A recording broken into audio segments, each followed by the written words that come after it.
Good evening, folks. Welcome back to another Wednesday night hobby hangout. Hope everybody's well. I just realised that my chair is kind of over to one side. Let me just have a little shuffle across. Don't know why that is. There we go. That's it. It's got to be central, haven't you? I wouldn't mind. It's actually quite central to where I'm painting, so I must have moved the chair. Anyway, how is everybody? Hope your week's going all right. Hope we're here at Hump Day. Hope it's not too bad for you. Hope the week's going well. Who've we got in the chat tonight? Let's have a look. Peter Nicholas in nice and early. Hello, mate. He says, what? No Will Smith figure? I don't think there is a... what was he called? Jim West, wasn't he? I don't think there was a Jim West figure. Hello, Peter Cooman as well. Hope you're well, fella. Hello to Marcus. Good afternoon. Scott Longworthson says, I will be on tonight painting, guess what? Yep, you guessed it, more of the greatest game ever made. Battletech. I'm sure he just does it wind me up. Hello, mate. Palmsy's in as well. He said he's not painting at the minute. He's too busy painting the house. I can't stand decorating, mate, honestly. It drives me insane. Blizzard says, cute music from Mr. Smith's dance routine. It's another one as well with the old Wild Wild West. It's time to get jiggy with the Wild Weird West. Who else have we got here? We're scrolling down. He's scrolling down. Peter Cooman splashing the Agrax on his Germans tonight and hope they come out the other end looking half decent. I'm sure they will, mate. I'm sure they will. John Estel, hello to you, mate. He said he's building and putting some washes on his halflings. Nice one, fella. I want to see what they look like now. I must admit, I've kind of mine started to get built. I needed to order some bases for them, and I kind of got sidetracked. I need to go back and order them bases now. Let's have a look. Who else got? Nigel Jones, good evening to you, mate. Tasty Brain Drain, saying hello, everyone. Good morning, VJ. Wins in as well, saying looking forward to seeing this. See how it goes. Hope we don't let you down now. Pressure's on.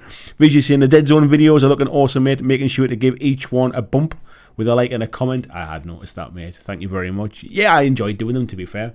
It's something I'd like to do a little bit more of. It's a nice little kind of sort of sideline away from just kind of just doing my own stuff, and it's doing stuff I love. It's still allowing me to do like something I'm really passionate about when it comes to kind of making videos about games, and also making sure that this is a sustainable business for the future. So yeah, I enjoyed it, mate. Hope I get to do more. Peter says the cowboy music. Will this be sequel to The Good, the Bad and the Ugly, or a second Dust? I think it's just the ugly, mate, to be fair. We got Peter Stockdale, was it there? Yes, hello Peter. Hello Tony as well. He says hello, you beautiful lot. Tiberius, good evening to you, matey boy. Tasty Brain Drain said he's just trying to stay dry. We've got some really bad thunderstorms passing through. It's a bit drizzly here at the minute. It's been really windy, but it's not been too wet. Touch wood. Hope everybody's nice and safe where you are, mate. Tony says, my self-restraint is waning. I may crumble and get the Wild West Exodus box. When I show you the minis, mate, you might well start to see. Oh, okay, maybe I will. Mike Pierce, good evening, mate. How are you doing? He said, I'm curious to see what you think. Well, we will certainly have a chat about it tonight, mate. VJ saying, hopefully weird come to you for some videos in the future as well.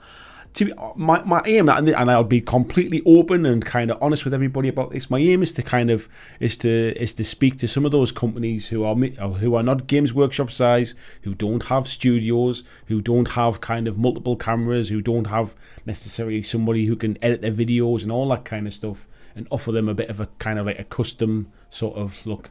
Come to the studio, we'll film your video. I'll give you a finished product, and you can go and upload it to your socials and stuff like that. And I think there's a little kind of sort of a little niche for me to do that kind of stuff. I kind of spoke to Mantic about it. They decided that it was something that they wanted to try out, and as far as I understand that, I think they're quite happy with it. And we are speaking about future stuff. So yeah, fingers crossed, mate. Bit of chat backwards and forwards there. Marcus says, just put my new airbrush that Andy recommended last year through its paces, and it's working wonderfully. Mine's still working excellent, mate. I'm more than impressed with mine. So I do have a little cheeky tipple of whiskey on the table tonight. I thought it would be wrong not to be kind of in the Wild West and not have a drop of the good stuff. So yes, little drop of bourbon tonight. I will show you what we have on the table this evening. If you can find the right button, here we go. So these are the enlightened side of the Wild West X 3rd edition 2-player starter set. So this one is a mono cav, and there are two different. On a sprue, basically, you get the parts to either make the mono strider, which is the kind of the wiki Wild West looking version. Let me just get that little bit of fluff out of the way there. So you can either build the mono strider, or you can build the mono cav. So as you can see, the top halves are obviously a similar part, and then you can change the guns and put the legs on, or put the wheel in the front slightly different. So the way I've built mine up, it kind of recommends you to build it a certain way if you're just new to the game and you're just kind of getting started, because it allows you to play the intro sort of missions, if you like. They're called adventures, but the intro missions using certain builds. So that's how I've built the box set.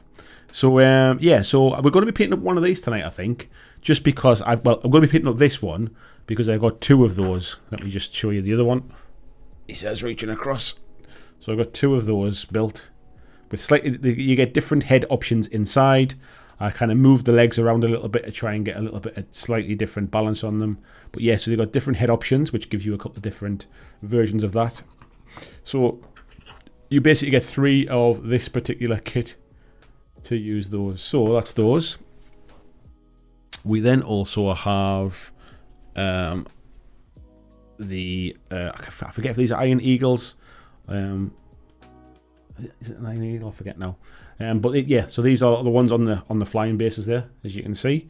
And again, there's 2 versions of this as well, because there's actually I think you can build this in about 3 or 4 different ways. However, this is the one for the enlightened, and then the one I've got over here, he says reaching across, is the one for the Union.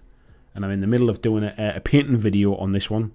Yeah, Iron Eagle, Hobby Lodge. Thank you very much, buddy. You see the other ones are Iron Horses. These are the Iron Horses. So this one's a little bit more armoured. But yeah, I'm busy painting them up at the moment. I'll give you a little sneaky peek. There we go. That's as much as you see. You have to wait for the video for the rest. So yeah, so you get 2 of these as well. So there's 2 of those we've got. We then have this young lady here as well, which her name now escapes me. I'm sure Hobby Lodge in there will tell me in a second. Tiberi says top marks on putting the flight base inserting in a spot you can't see. Yeah, that's the way to do it, mate, isn't it? What's her name again? I can't think of the surname as well. I wouldn't care all the paperwork things over it. I've forgotten her name now, but she's a bit of like an engineer for the enlightened. She's actually got in her hand like a sort of like one of the kind of the canine attack dog's heads, and she's in the middle of kind of repairing it. So yeah, you get her in this side of the box as well.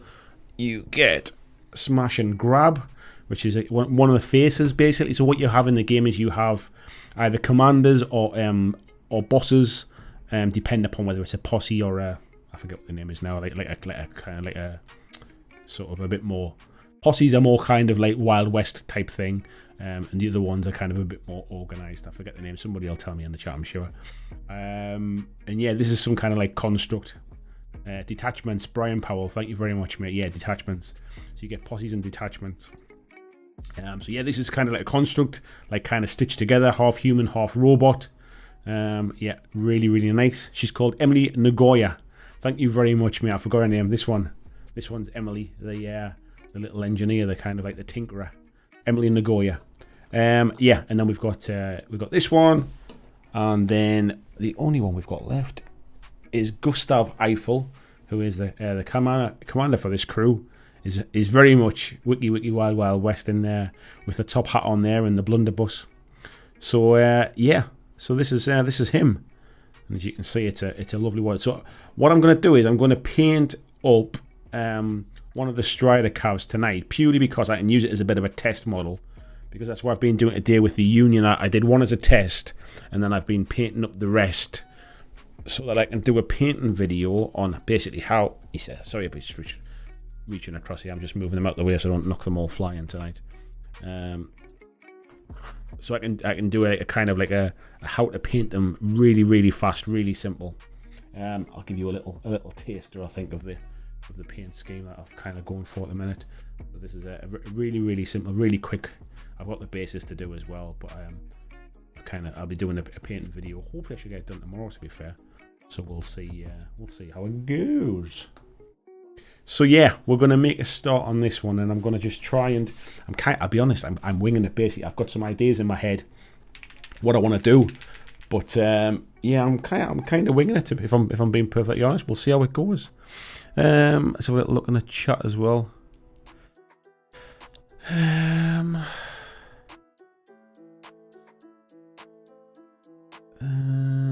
John says there can't be many places which would offer a setup to record gameplay. It must be so much quicker for them. To be honest, mate, I think that's kind of part of the attraction. Really, is that basically everything's just kind of it's set up and go here. I guess the only other options are something like flying out to kind of beasts of war and that. Most people just don't have kind of like a studio setup really. So now I've kind of told everybody like what I do. Somebody will come out and corner the market. But yeah, that's my plan, mate. Just to try and kind of see what I can do with it. So where are we up to here? BG says opposite sides of the planet works great for fast turnaround times. Or what was that on about? Once your business is booming, I hope I get the job as your assistant editor. Motion graphics, I do great 3D cutscenes. We might need to talk about that at some point in the future, mate. At the minute, that's not something I kind of obviously spend any time doing. But yeah, who knows in the future, mate. Tasty Brain Drain says, glad you're getting the opportunity. Yeah, it might end up just being a one-off, mate, but we'll see how it goes. Like I say, we're potentially talking about more stuff in the future. So what I've got here is my my Artist Opus dry brushes, and I'm just using like the pad thing. So basically, this is just to I just hear somebody's setting off fireworks tonight randomly. So let's just take the bulk of it off onto this pad here. So I'll put that to one side. That's it, just off screen. That's the best way. And then I'm just going to very lightly, we'll just start with some of these legs so I can make sure I'm not dry brushing too much.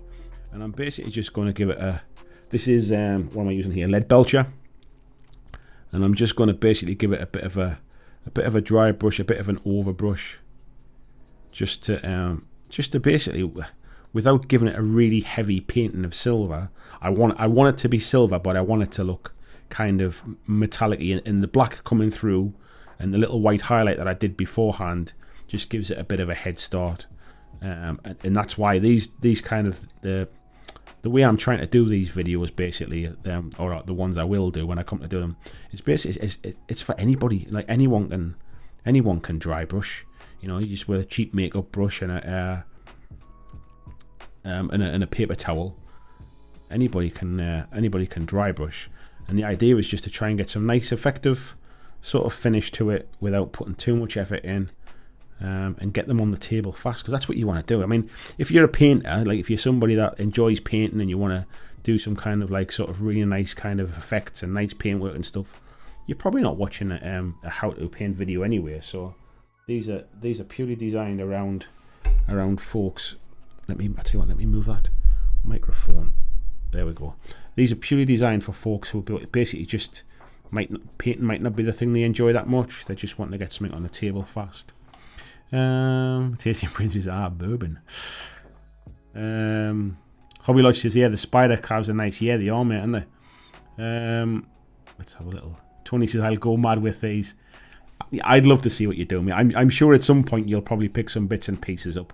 I mean, these spider calves and spider mono calf things will definitely be coming out as a kit on their own. So if you're just waiting to kind of, if you want to pick some of those up, like down the line kind of thing, there's not a chance that they won't be coming out. It's the same with the Iron Eagles and stuff.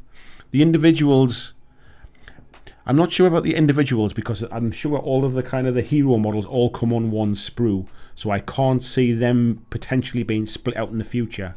But these and the kind of like the flying bike things, if you like, the Iron Horses and the Iron Eagles definitely come on their own sprue, and they've been designed to kind of basically be resold on at some point, I think. VG saying I like the blue. Yeah, I like the blue, mate. I think it's just something I say, something quite similar, just to get it done, mate. Defcon says this set would complement my Galvanic Mystery set greatly from the vibe I'm getting. Enlightened are possibly my favourite faction. Go figure. The Enlightened have got like sort of the from a fluff point of view as well. They play a big part in the Wild West Exodus story. So yeah, they're quite a kind of like a major faction, and they're also they're a bit less Wild Westy if you're not really into the Wild West sort of aesthetic and stuff. There's a lot of kind of like constructs and scientists and all manner of weird stuff. Brian says very slick. UR31 military bot looks great. Thank you very much, mate. Yeah, like I say, the idea is just to get a nice straightforward paint scheme on them. I know that Daz from War Cradle has done a bit of a blog post on basically how to paint them, and I think he's a hell of a painter. Daz, I've met Daz a couple of times, and I think he is a hell of a painter. But I'm sure he wouldn't mind me saying that they're not necessarily paint schemes based at your most basic painter. He's the kind of guy who does like 4 layers of blue or 5 layers of blue on something kind of thing. So if you're a really good painter, or you're looking to try and up your game, following his tutorial stuff is definitely a way to go. But yeah, I'm aiming at your average hobbyist, somebody who's maybe picking this up as their first set, interested in maybe doing some painting, and just wants to crack on and get them on the table. Hobby Lucy, I finished the Unlightened last night and we'll start Union soon. I was actually watching some of your video today, mate. I put it on in the background just to listen to, really, just while I was prepping some of this stuff. So yeah, it's always interesting to see how other people kind of paint stuff and colours that you use and things. I watched a little bit of British Legion's video where he'd painted Tesla like with a red. He kind of went with a very Russian, almost like Soviet Union kind of look to it. It was pretty cool. Right, so that's kind of, so hopefully you can kind of see that on camera. If I can, you can see, I mean, especially around in the legs and stuff where I've just been dry brushing, you get that kind of silver covering to it, so it starts to look metallic, but you're not getting kind of right down into the recesses. That's the plan anyway. Brian says live streamed his unboxing via Black Hoof Saloon last night. Not sure where I will start on building and painting. Ah, nice one, Brian. I saw that you said that the video will be coming soon. Nice one. It's nice to see people getting their hands on it now as well. It seems to be, for all it's not officially released, I think for another couple of days, it seems like some of the stuff's starting to ship out and people are getting their hands on it and things. Brian saying the Iron Horse box set's pre-order for next month. That's the one, mate. I knew there was one of the box sets that was up for pre-order. I couldn't remember which one it was. Brian, yeah, he says for Hex, Union, Outlaw, Enlightened, and Lawman. Yeah, there's loads of combinations. I mentioned on Monday's live stream, to be fair, I was a little bit kind of disappointed that you get so many options on that sprue. And unfortunately, most of it's kind of wasted once you've built it. It's a shame you can't just buy multiples of those. I wish almost that if that middle section was on one sprue and all of the options was on another, and you only had to keep buying that middle section, would be a nice way to do it. But I do understand that's not how business works. Combo of airbrush, dry brush, and contrast. Bits of layers here and there. Yeah, that's the way to do it, mate. You are more than welcome, Hobby Lodge. I'm very happy to kind of subscribe to stuff I want to watch. So, yeah, keep up the good work, mate.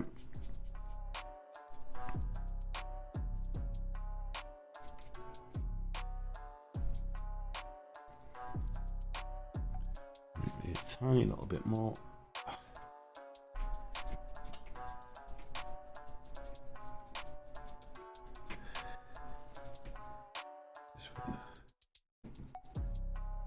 Backs of those, and I think that's probably about done for that bit.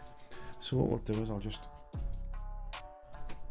I'm not going to dry my brush off completely. I'm not going to clean the brush completely. I'm just, essentially what I'm doing, just so you can see, folks, especially for those that are kind of beginners on you. I'm just wiping off the thick of the stuff. There's still obviously paint on the brush, but I'm going to be doing a bit more with a lighter silver. So, just wiping that bit off. Right, next up, I'm going to be using a bit of Stormhost silver to essentially do a really kind of similar thing again, really. So just a dab on the tip of the brush, and then again, just rubbing it into here, rubbing the thick of it off, because then you can always use this pad to basically put a bit more back onto the brush as well. It works exactly the same way that paper towels work as well. The difference with this is basically you can just keep reusing it rather than throwing the paper towel away. And then I'm going to basically do the same again, but just a little bit lighter this time. Just picking up on the higher spots.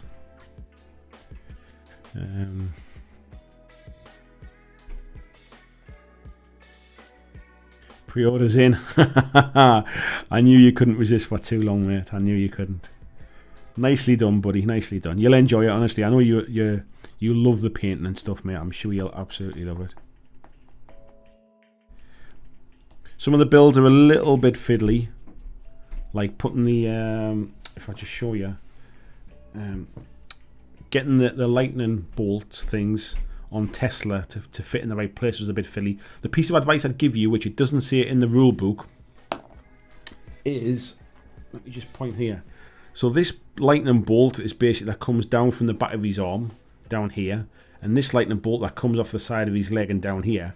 There's a point at the back where they join together, but it doesn't show you that in the instructions. I think if you glue them two parts together first, it feels kind of blatantly obvious where everything else goes. But it took me a while to realise that those two, they almost should have been one piece, really.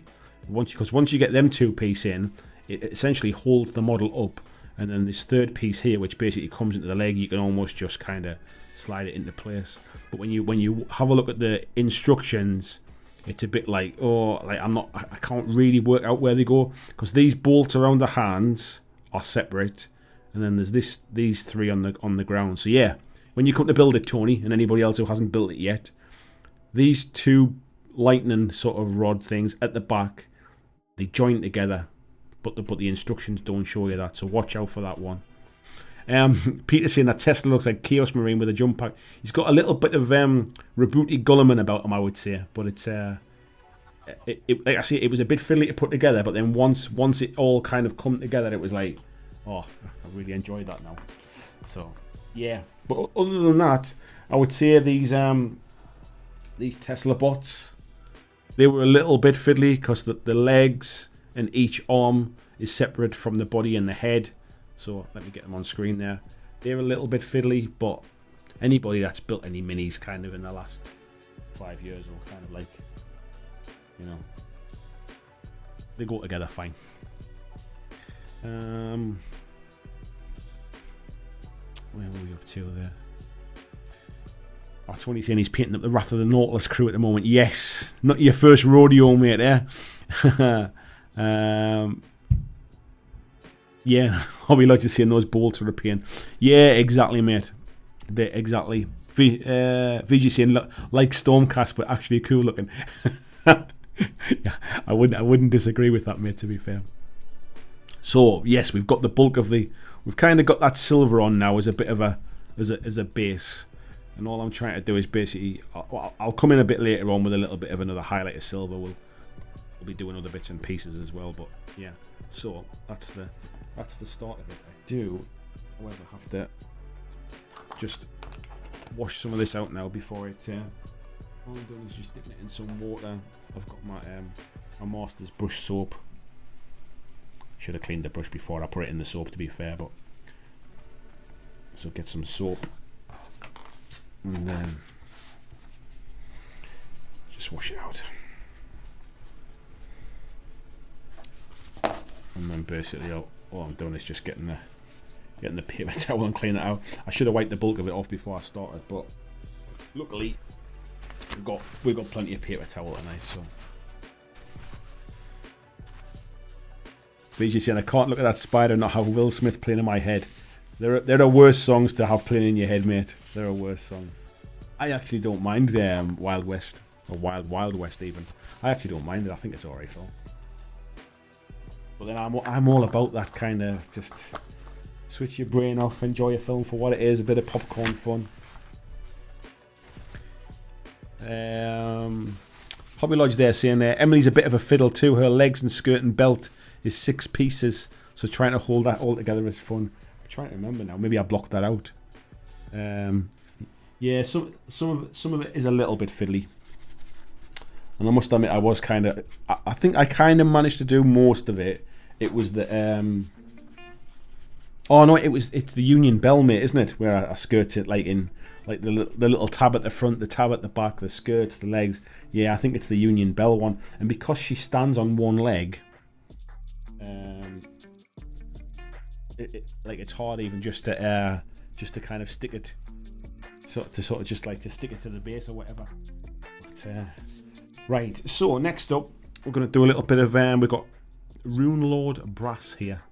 He says trying to squeeze it in. Let me shake it away from the microphone, otherwise you'll have it going through you. I'm sure that sounds lovely, that doesn't it? Charming, he says, charming. Right, so we're going to, if you can find my brush. This one? Yeah, I might have to dip off at some point and change the water after I've been done using the metallics. So, a little bit of Rune Lord Brass here, and we're gonna paint in this. Got it on camera there, haven't I? Paint in this back tank part. Give it a little bit of contrast in there in colour. Keep it a metallic still, but just a little bit of a change of it. Could be NSYNC. Yeah, imagine if NSYNC had sang the Wild West theme tune. What a different film it would have been then, eh?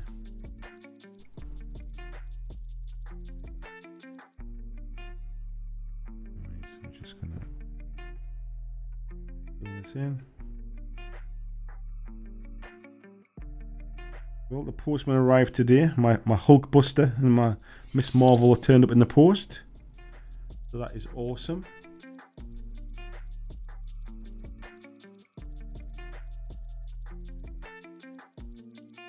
What was that? Tony Howell says, couldn't see the bacon butty fund run out. You're a legend, mate. You're a legend. Thank you very much. Howie looks in, she looks like she chinned someone. She does a bit, mate. Like I say, I'm in the middle of painting it, which is just... Let me get it there. Yeah. It's a bit like Hadouken! Not Hadouken, what's the Rise and Punch one? Maybe the other one. Mike says, Crown Royal Peach Whiskey. I'll tell you what we're drinking tonight, mate. We're drinking a bit of Maker's Mark tonight, actually. That's what we're on. You can have Crown Royal Peach Whiskey if you'd like. This is Rune Lord Brass. I do like a drop of bourbon. This is the first drink of bourbon I've had since I started to have some of the health issues and stuff and some of the scares. But I haven't actually I didn't tell anybody on Monday. I actually got a letter this week giving me the all clear. So the thing I've been worried about, I haven't got to worry about anymore now. So I'm not going to go into the details, but yeah, I got the all clear, which is a huge relief, folks.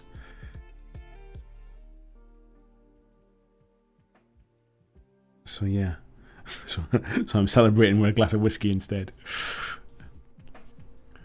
Street Fighter KO pose, that's the one, mate. That's the one. KO.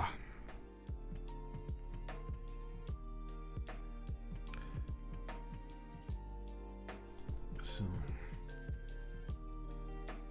we'll keep cracking on with this. Let's keep making sure I've got it on, in camera shot.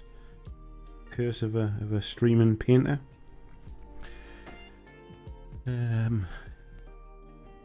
Marcus says, I remember growing up when my three sisters started listening to NSYNC and had the big and loudest stereo in their front room. I took to listen to death. When I was growing up, obviously I'm obviously a bit older than you, matey. My younger sister, who's like, she 2 years or 3 years younger than me. I think she's 3 years younger than me. Yeah. She was born in 78. She's 3 years younger than me. So as she was growing up, it was Bros in our house. And I guess I don't know how well travelled Bros was. I don't know if they had much of an American career. But yeah, Bros was what I remember her blasting from her bedroom. I was more into Queen at the time, I think, around that time. Guns N' Roses a bit later as well.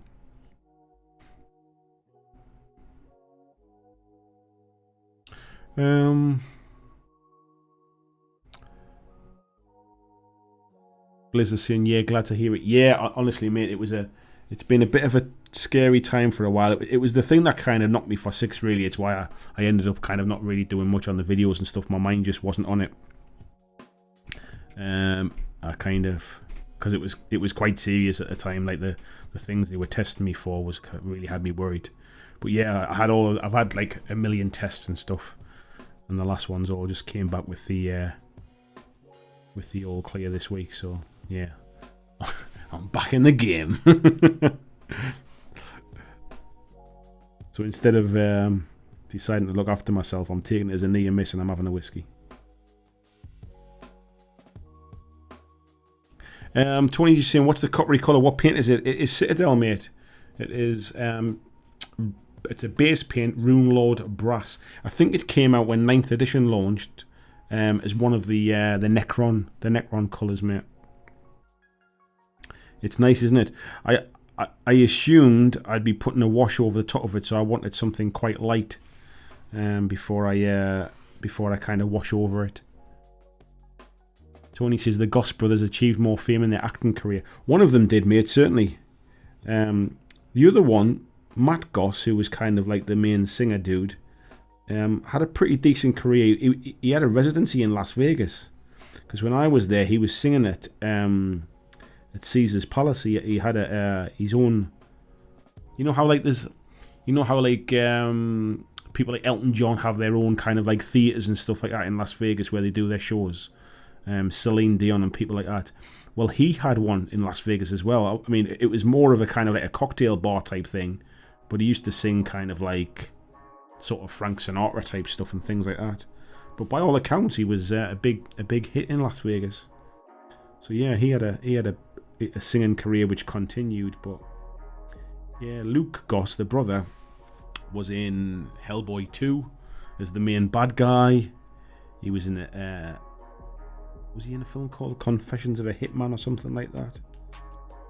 He's been in a few bits and pieces anyway. He certainly has had a bit of an acting career. I don't think he ever made it like huge, but he's obviously been in a few things. Yeah, Fab News, it certainly was, mate. It certainly was. Yeah, I know GWs or Citadels kind of metallics get a bit of a hard time, but there's some of them I really, really like. John says, weren't they both in one of the Matrixes? Or is that the Matrices? Did they? I don't know if they played the twins. Did they at one point? I'm not sure about them being the Matrix. Maybe I'm confusing them with somebody else. They weren't the dudes with the white hair. Whether that were the twins. Pretty sure that wasn't them. It might well have been though.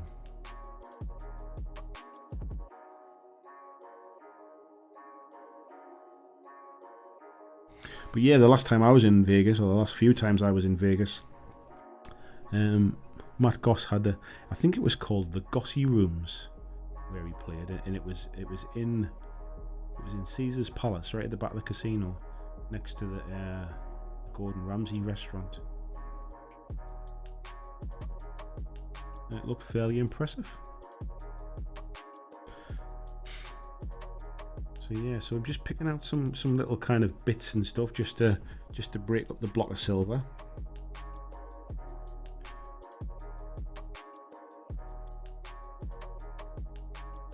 There's a documentary on TV, Tony, about the Goss brothers, and it's a really interesting watch actually, and it kind of talks about them getting back together to kind of, they did a big tour, didn't they, where they played Wembley Stadium and stuff like that, like a bit of a reunion tour thing. Obviously a bit of a cash grab when the 80s were becoming a bit of a nostalgia thing, and they didn't particularly get on very well working together again, but it's kind of, some of it's like car crash TV. Certainly Matt Goss seemed to kind of take himself pretty serious and thought of himself as some kind of modern day philosopher, but you get the impression he wasn't the sharpest cookie in the box kind of thing. Right, so that's those bits. Happy with how that's kind of panning out.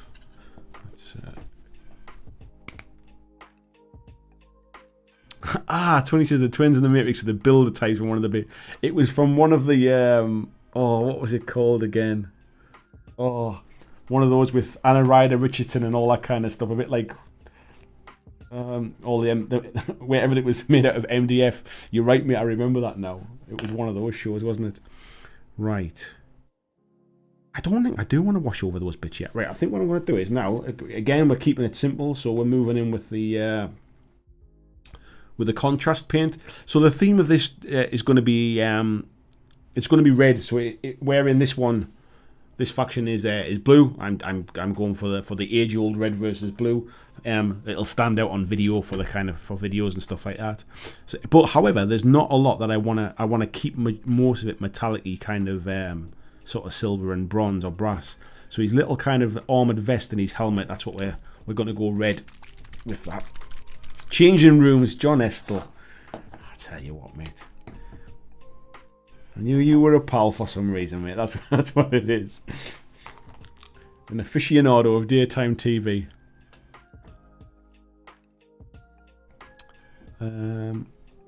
Marcus said, I really hate painting this Silent King model. The guy I'm painting it for completely assembled the model, making it extremely difficult to get all the nooks and crannies. Do you know what it is, mate? I know, like, a lot of people like to paint in sub-assemblies. The Silent King is one that I probably would paint in sub-assemblies. But I tend to not worry about getting the nooks and crannies. It's one of those things where if my brush can't get to it, then my eye probably won't see it. And as long as I prime it black to start with, then I'm sure it'll just look like shadow. So yeah, I'm certainly as time wears on, I'm becoming a painter who knows his limitations, be that in time or expectations. Yeah, but I think when you're painting for somebody else, it's a bit of it's probably a different ball game.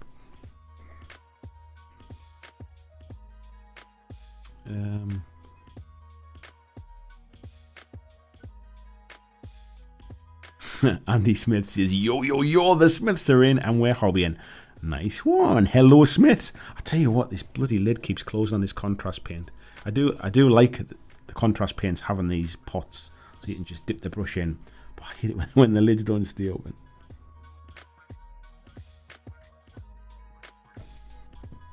So yeah, I'm just like I say, I'm just coming in with this. I think this is the Blood Angels one, isn't it? Yeah, Blood Angels contrast.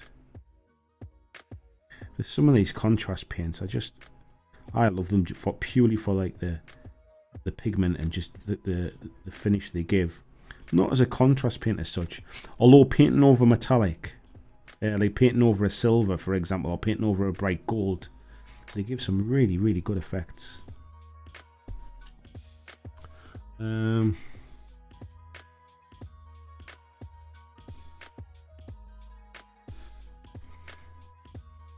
Hobby Lodge is saying, yeah, if I can't see it, I don't need to paint it. That's it, mate. What the brush can't touch, the eye won't see. That's how I kind of look at it. And another one of my favourite quotes is, my favourite colour is done. So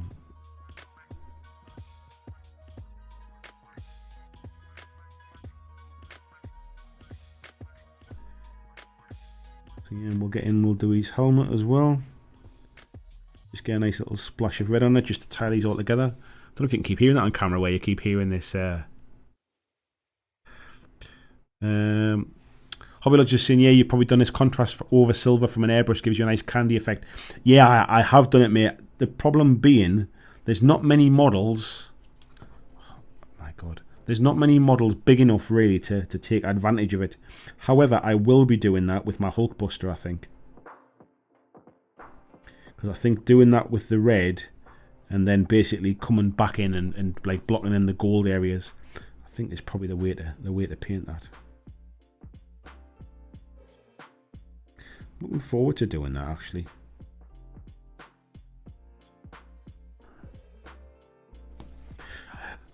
Well, for those that are in my Facebook group, you'll see yesterday I was saying I was humming and hawing about whether I should get that Wild West Exodus terrain. You'd be glad to know that I caved in last night and ordered it.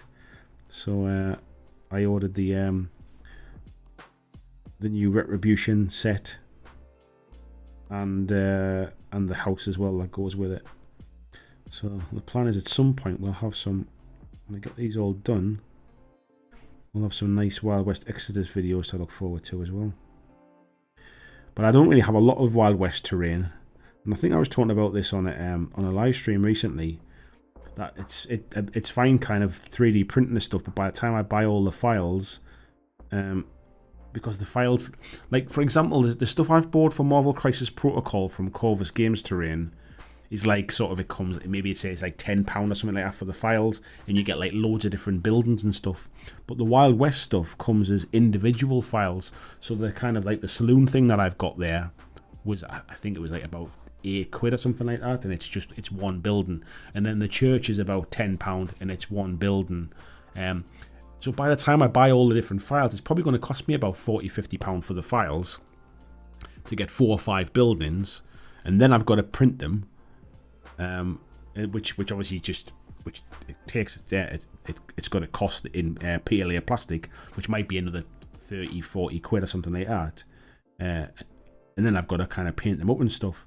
Where the other side is these War Cradle scenic ones, because I've got other War Cradle stuff and I know how nice it is. I think it's cost me £90 for the terrain with a bit of discount from Firestone Games, and I'll just be able to kind of put it together and not really worry about having to paint it and stuff. So yeah, I went for it after that. Let's have a little look here. Excuse me while he puts the brush in his mouth.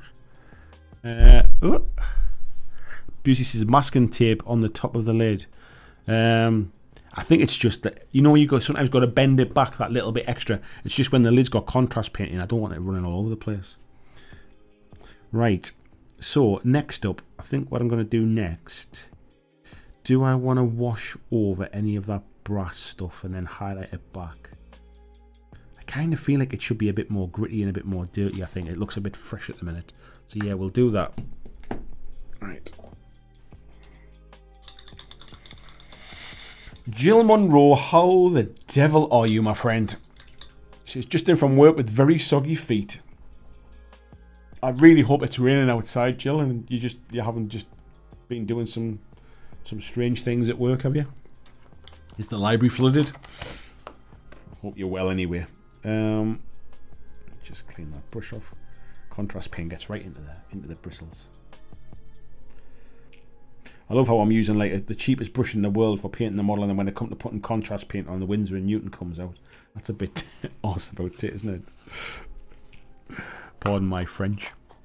Hobby Lodge says I did some Thousand Suns models and Grey Knights, came out really nice. Yeah, I think if it's the bulk of the miniature, I think it does look fantastic. Excuse me. Cheers, folks.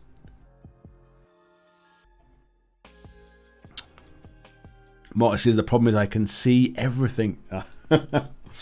Just wait until you're a bit older, mate. Your eyesight goes, you stop caring about stuff like that less. There's an answer for everything.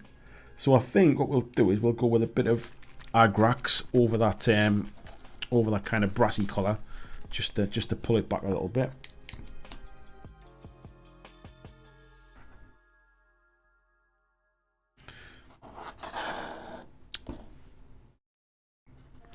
go from there. So just make sure it's on stream there.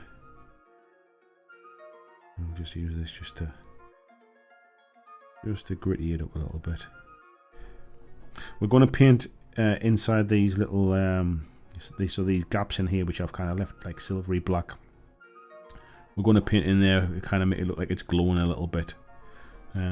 So that's why I'm kind of doing this first, because I don't want to then get any wash over the top of that once we start to come into it. James Zorm, how are you doing, mate? Nice to see you.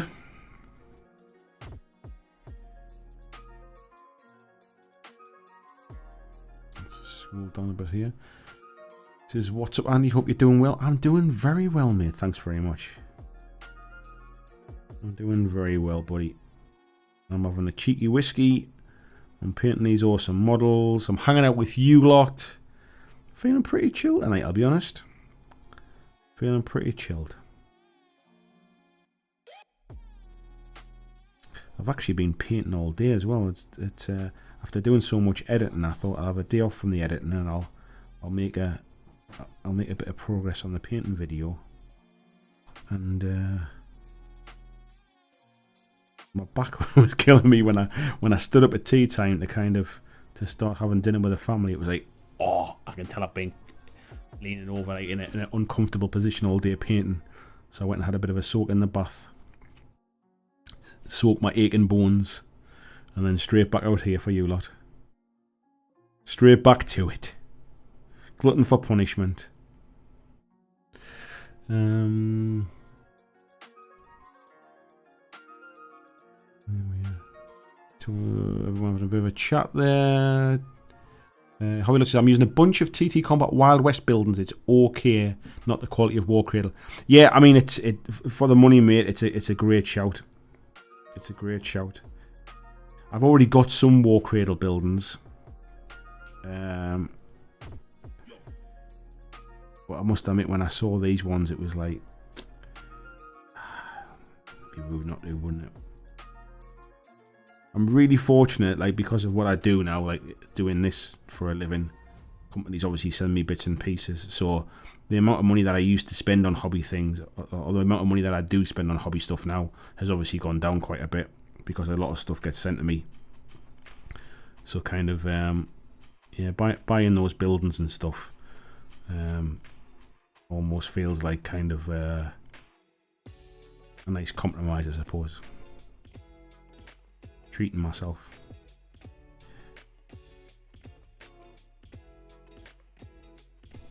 So yeah, we're just touching in on these little brass sort of rivet type things, whatever they're called, like connectors, joins, just to darken them down a little bit. Oh, I must have painted that one on that side and then didn't paint that one on that side. Let's correct that mistake.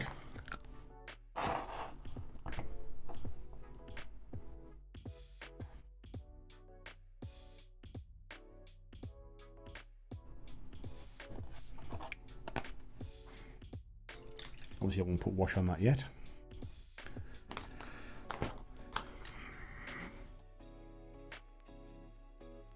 So it's starting to come together.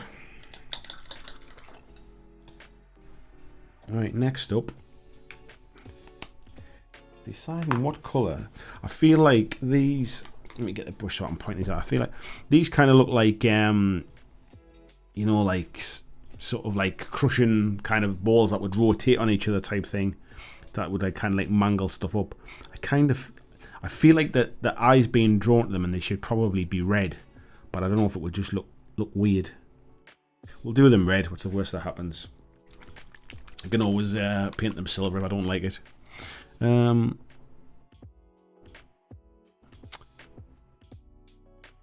Hobby Lodge, what's your name, mate? So I don't keep calling you Hobby Lodge all the time. Mike Crack and pick some up. Mike Crack, I know what you mean, mate. I was putting it off and saying, I don't need them, and it was like, yeah, okay, then I will.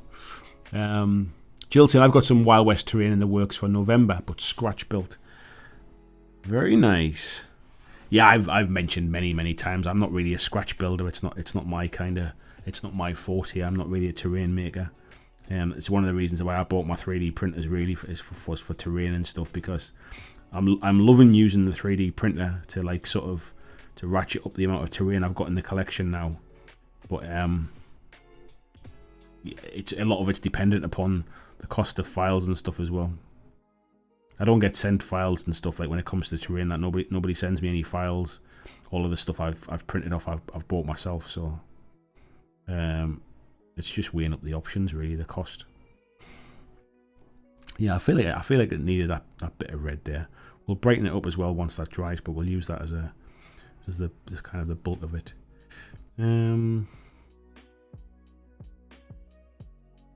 Right, that's begging now for a bit of red down the side there as well. Those two little slits.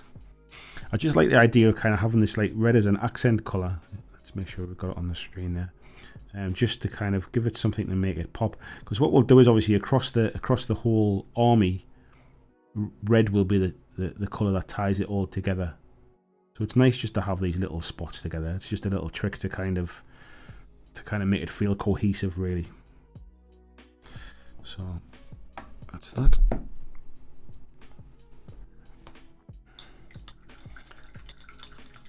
Peter says, I've got one of the TT Combat Wild West or World War II town box sets. Great stuff, but I'm never buying it in a set again. So much to assemble, I keep pushing it back. Yeah, there is that, mate. There is that. I think there's 4.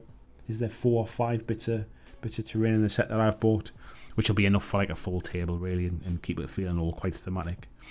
Right, next up, I think what we'll do is we'll put a little bit of paint on this young gentleman's face. So we're going to go with a bit of Kislev flesh, and then we'll wash it back with Gulliman flesh contrast over that, just to bring it down. So I'll thin this out.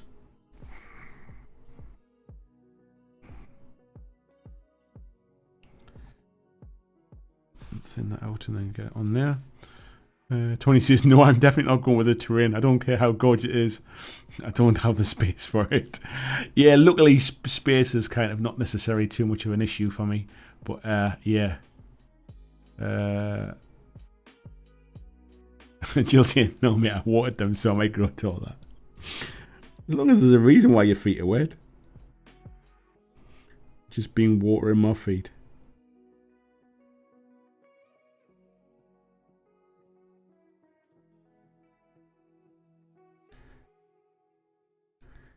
There's a bit in every stream where I go silent, where I'm just holding my breath, trying to. I don't know what I'm trying to sort of do any kind of detail for. I'm just trying to get in the right places, really.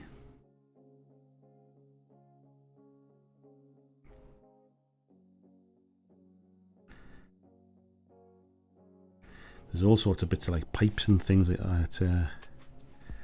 Just trying to pick it out there. A little bit in there. It doesn't have to be perfect. It's given the that's all I'm doing is just giving the impression that it's there. Because when I put the wash into it anyway, it'll kind of run into there and shade it and give me the impression of what I'm trying to do. He looks like he's got some kind of bionic eye there, I think so. Or he's wearing goggles or something, I can't really tell. We'll give him a bionic eye, I think. Because what we'll do is we'll paint it all the way into that side. And then just come around to the neckline. I normally have sort of magnifying glasses on for this. There we go, that'll do. Now they don't really have any arms. Their arms are kind of like tucked down on the inside, if you can see how it comes down here. But if I remember right, I'm sure I've got a bit of a reference picture in the background. You can see a little bit of kind of skin on their shoulders. So kind of here. I'll just run a little bit onto here.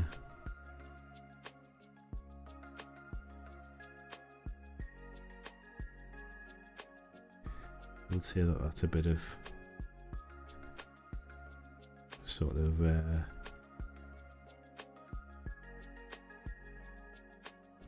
constructed skin, if you like, or something on the side there.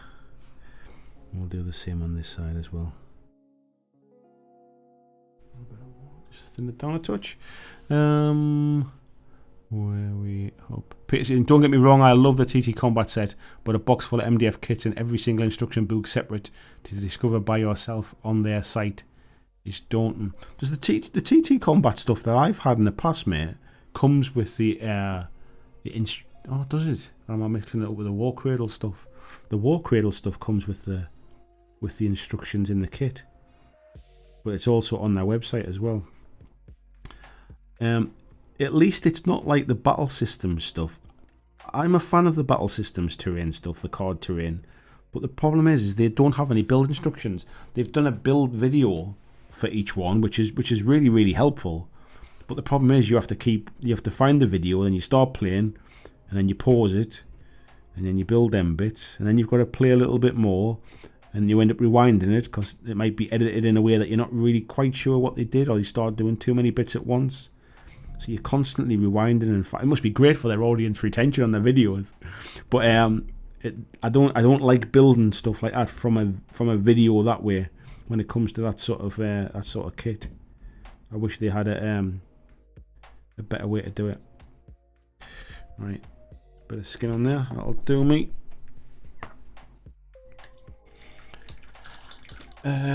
James says chilled is good. I'm looking forward to getting off work. We'll do some hobbying while watching the World Series tonight. Is it the World Series tonight, mate? Is it? Tom Ryan, good evening, Tom. How are you doing, sir? He says cardboard carnivale buildings work well in Wild West, Texas. Feels like a small Mexican village if you put it on a desert mat. Nice show, mate. I don't have any of it actually, but I'm sure at some point I will. Good shout though. Right, I think what we're going to do then is now we need to let that's still drying at the back a little bit here. This feels like a big block of nothing. We need to do something with this as well, I think. But I tell you what, it's not getting far away. This is kind of what I'm trying to show when I'm kind of doing these kind of painting for beginner type videos. Is that actually it doesn't take a lot of work. I mean, how long have I been streaming? An hour, and I haven't been painting for an hour. And it's not a million miles away from being kind of sort of, you know, just saying, it's fine. Like there's a few bits I want to highlight and things like that, but it's not a million miles away from just saying, it's done. That'll do me. So yeah, what we will do is we will go with a little bit of Evil Sun Scarlet, and we'll just brighten up some of that red a little bit. So I'll just put a little bit of that on my palette here. Just thin that down. And we'll just make sure that's on the screen there. And we'll just come in. Brighten them bits up a little bit. The contrast paints are great for getting the base coat down. Like the pigment in them is great, but they are pretty flat at times. Like even though that's over silver, it's pretty flat, that red. Sometimes you just need to do something just a little bit just to make it pop a touch.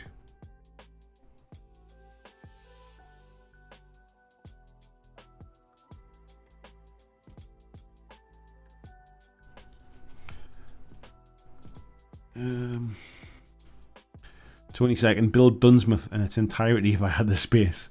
The Dunsmouth stuff is lovely, mate, isn't it? I must admit. I do like the War Cradle scenic stuff.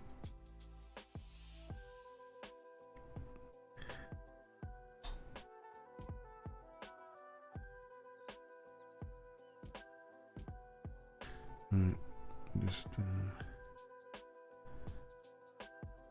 let's see how that dries a little bit. Hobby Lodge says, yeah, it's nice. The Wild West Exodus set was the first thing I have been sent by a company. Feels nice, but boy, does it now make me want to do a good job.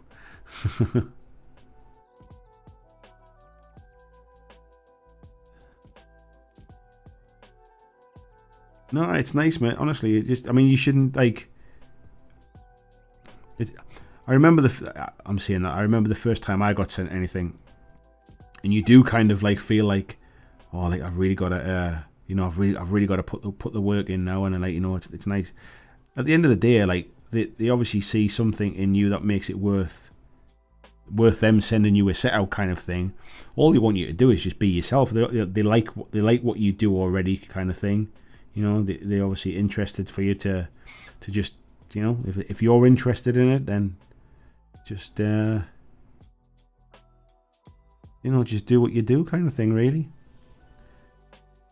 But yeah, just if you like something, you know, obviously tell people. But equally, if you don't like it as well, if there's something you don't like about it, equally tell people as well. It's just be yourself, mate. That's what companies want to see. They just want to see people being true to themselves, really.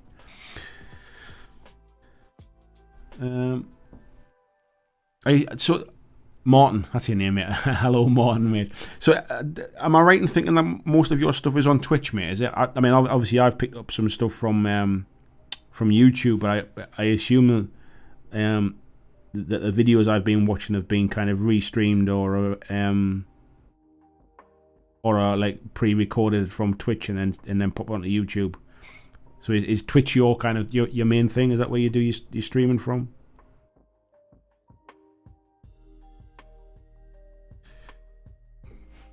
See what I mean, folks? About just a little bit of kind of just something just to make it pop a bit. Just brings it up, doesn't it? A little bit. Doesn't take much.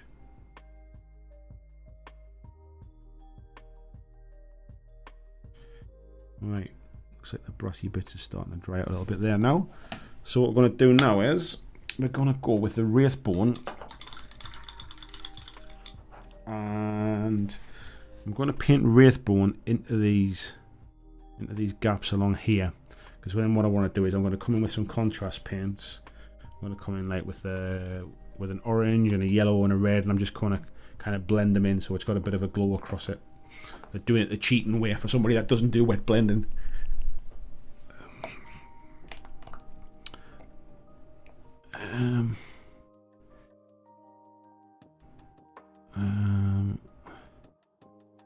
Where we at? Scrolling back now. There we are. I know where I am now.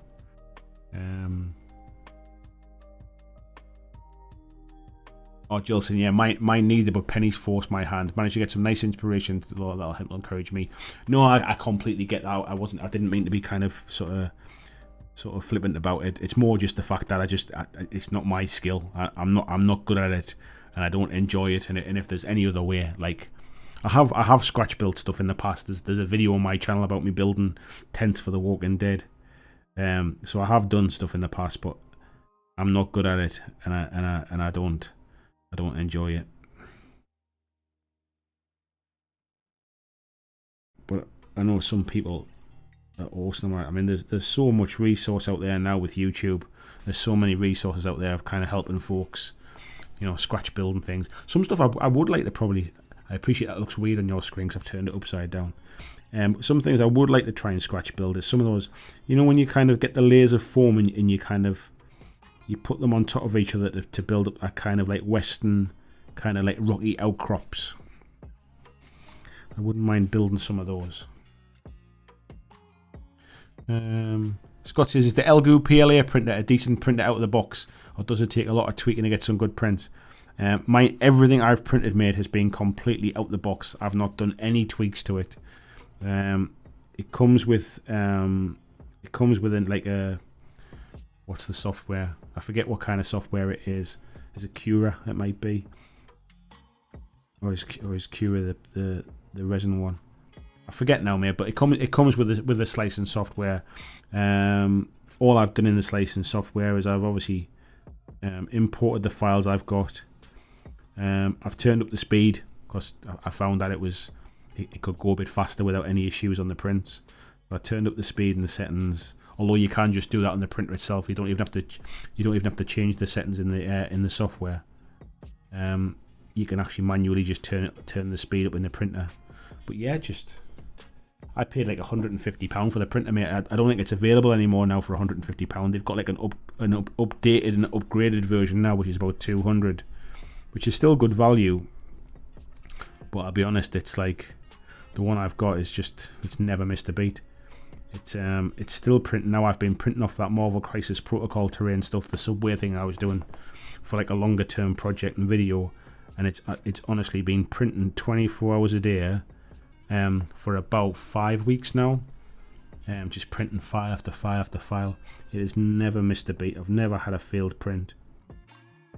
Sorry, I tell a lie. I had one failed print, and it only failed. It stopped overnight because I ran out of PLA. I hadn't checked that there was enough on the reel, and it can start. You can basically change the reel and it'll continue where it left off.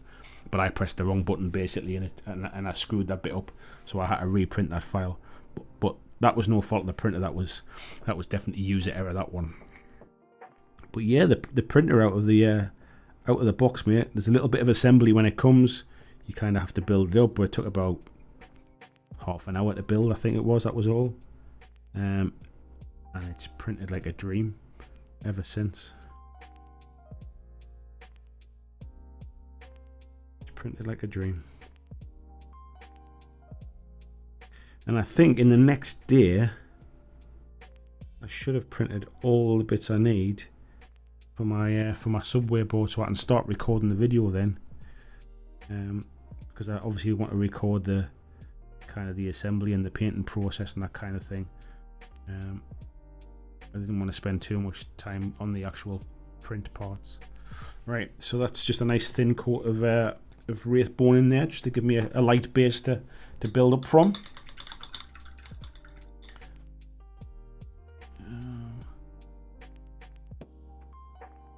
Obilot says, I think Sarissa, War Cradle and Foreground doing amazing kits, but if you're trying to fill a table, it can get expensive. It can get expensive, mate. Like I say, it was one of the reasons I bought a 3D printer, was because it's like with this, I've mentioned this loads of times, but with a 3D printing, if I can get a cheap file or a free file and press print, like it's running now in the background. It's not taking any of my time. Like this is I'll show you the building that I've just printed off today for my Marvel board.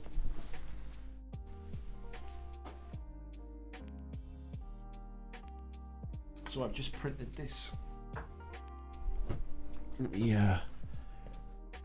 zoom out a little bit.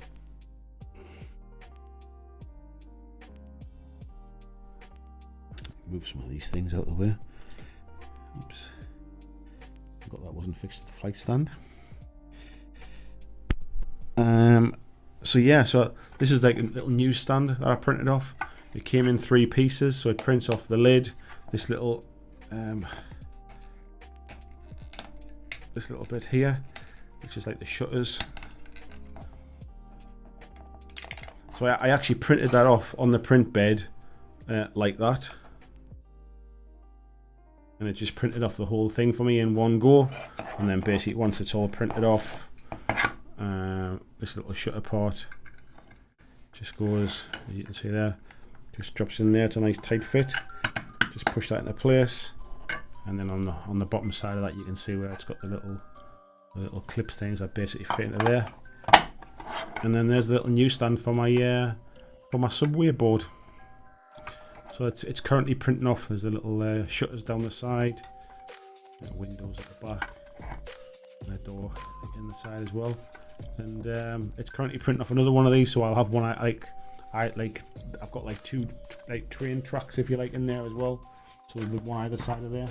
But I'll show you some of the other bits as well. It's been printing off.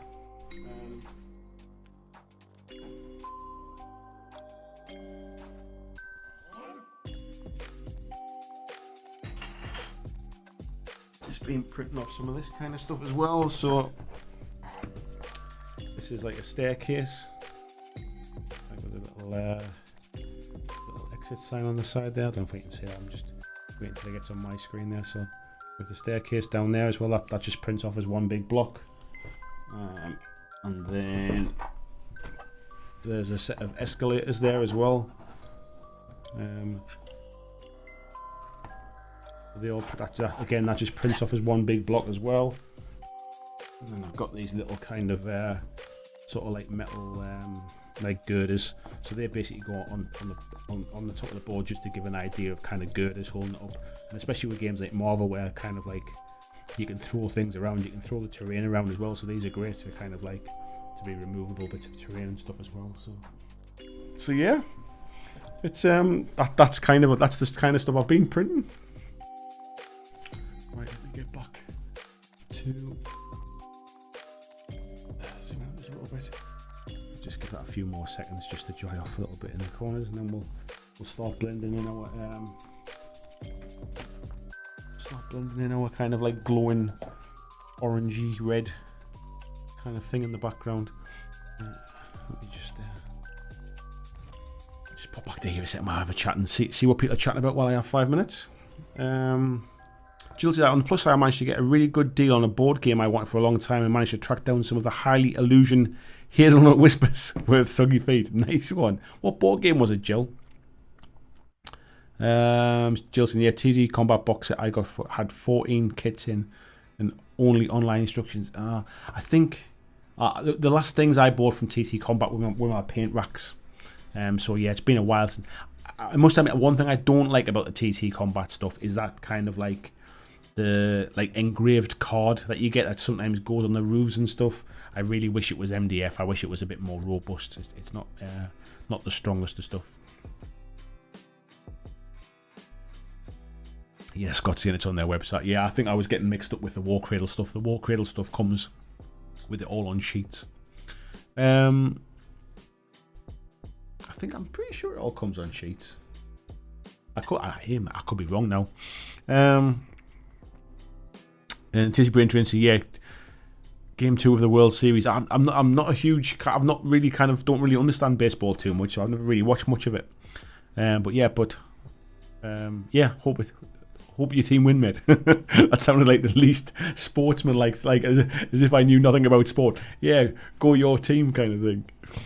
Tony saying it's shaping up really nicely. Yeah, I'm liking how it's shaping up, mate. Yeah. VG says, agreed, watching and building the battle systems village and battlefield was a real drainer. Yeah, the stuff itself is lovely, mate, but it's just a pain to try and build it to a video. It's not obvious which bits are getting clipped out, and I was constantly kind of like rewinding stuff and like trying to it didn't explain everything that it was doing, so I was trying to watch what he was doing, and I'd just rather have some instructions. But I do appreciate they're a small company, and that's probably the best way for them to get the information out there. Scott says, do you want some, Andy? I have loads of the cardboard carnivore terrain. At the minute, mate, I probably wouldn't get to use it, mate, but I wouldn't mind borrowing it at some point in the future if I need some for the table for a video or something. So I appreciate that, mate. Thank you. Peter says, maybe they leave out the instructions in the TT Combat bundles to compensate for the discount. I tell you what, mate, it's all those things. I understand why they put it online, because if there's any problems with it, then they can very quickly change it. And I guess most people have a smartphone. The problem is if you're doing it on a tablet or anything like that, or on a laptop or a computer, and your hands are full of kind of wood glue or PVA glue, and you're trying to kind of scroll to the next page and stuff, I always end up printing stuff out, I must admit. When it comes to things like that, there's certain things I just like to read on a document in front of me on a piece of paper, rather than trying to read it on a screen. Peter says it has 7 buildings, a bridge, a watchtower, a checkpoint, barriers, walls, market stalls, cart and resin sandbags for €80. That's good value, mate. Hobby Lodge says, yeah, live stream on Twitch and then copy those up to YouTube. Oh, nice one, mate. Yeah, the whole thing with Twitch not holding on to videos for longer than 2 weeks is a bit of a weird thing, isn't it? I've never really sort of, for me personally, for me to kind of start, where are we going? Painting. It's got painting written on the button. Why? I know which one I need to press. Why am I struggling with it? I've never really understood for me whether it's worthwhile me even bothering with Twitch. Now that I've kind of, my following is through YouTube, is there any real point to even considering Twitch? But as I mentioned, I think it was in last week's stream, that live streaming on YouTube can sometimes hurt the videos. If these videos, I was talking about these Wednesday night streams, they don't do a huge amount views wise, so they can sometimes knock the momentum of a video that's doing a bit better. So I need to kind of sort of think about that for the future, but I enjoy doing them, and I know folks watching enjoy doing them. So it's just, YouTube's a funny beast, that's all. But yeah, the answer would be kind of to do something on on Twitch when it comes to kind of paint streams. But I'm not sure if I want the hassle of having to worry about 2 different ones. Anyway, so what we're going to do is we're going to start with the red in the back here. I'm just going to pop it into there. I'm coming about a third of the way down. And then we're going to go with the yellow into the bottom here. And kind of put that again about a third of the way down. And then we're going to go with the orange. And I'm just going to go that with the orange in the middle. And then just kind of blend the two.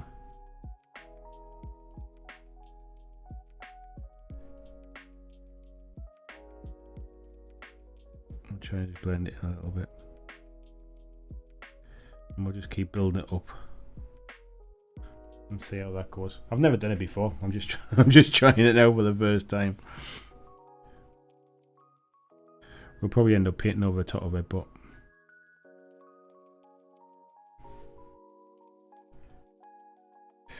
to be honest, I don't think it's bright enough for what I want. We might have to actually do it with real paints.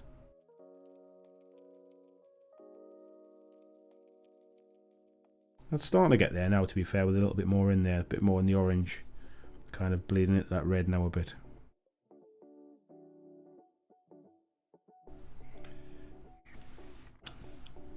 Well, it's looking all right. We'll get there. It's the cheating way to do it. I appreciate, like, I'm no expert painter, so I'll put a bit of the red in there.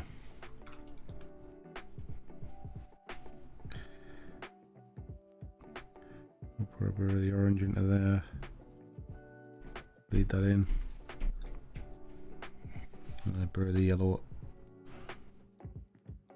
into there, and just bleed it through.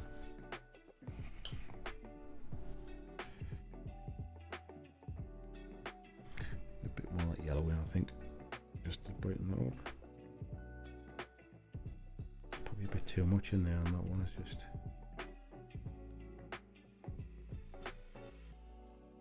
And then once it dries, we'll put things like a little kind of like the white dot at the end and stuff to kind of like signify the hottest points and stuff like that. But it's not bad. It's not bad. It's given a decent enough effect. I'll tell you what we'll do with this one. We'll try the yellow first.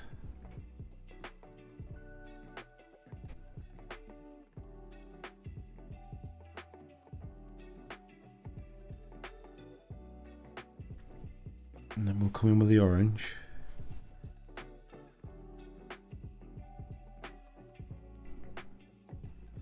And just let that run in. It's definitely too much in that one. Looks like a lake in there now. You get a dry brush and just whip that one out.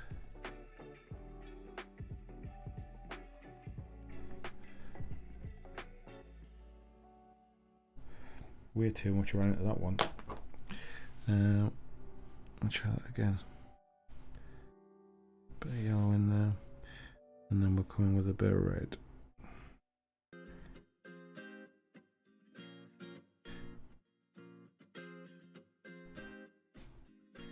We're getting there. We're getting there. When it dries, we can always try and tidy it up a little bit.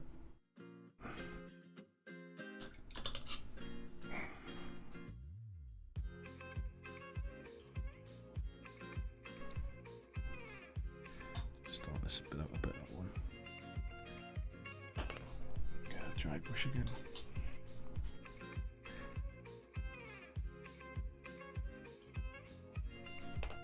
Let's just get a bit of tissue there, I think. You can always tidy that up afterwards. No stress. It's only paint.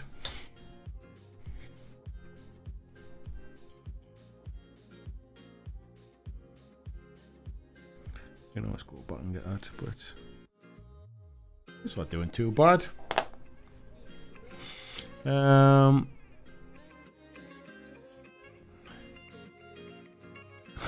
Tiberius saying, go sports.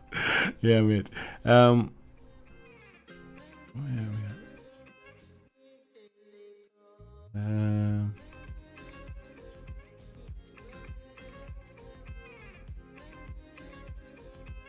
Yeah, sorry, Jilson. Yeah, he's got a lovely setup on Twitch. I assume so. Yeah, from the YouTube videos. I don't really watch any Twitch, to be fair. I think that's one of the reasons why I'm not kind of convinced by it. I don't really understand Twitch. I watch a lot of YouTube, and I've always watched YouTube, which is why it was the obvious choice for me. So, but yeah, you're finding my feet and see what works. No, good for you, mate.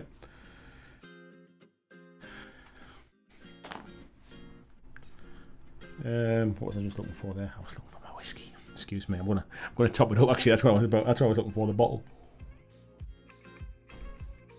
So, would love to do more YouTube, but really I'd need to learn editing. Twitch is much easier from that point of view. Yeah, do you know what it is though? It's quite interesting because I find editing is a lot less stressful than streaming. I mean, I'm fine with streaming now. I've done it for years, but like when I first started streaming, when I first started my live streams, there was just this panic of I can't afford for anything to go wrong. Over the years, as I've done it more and more, like if something goes wrong, something goes wrong. It's part of the fun. People remember it. People still talk about some of the stuff that went wrong on streams more as a bit of as a fun thing. Like, remember that time when such and such happened, kind of thing. So yeah, I'm less worried about it these days. But editing, the joy or the bonus of editing is you can record things as many times as you want. You can, to make sure you get across what you want to say. If you're painting something and you're not paint over, you can clean it up and you can do it again, kind of thing. So yeah, you do get time to do that kind of stuff.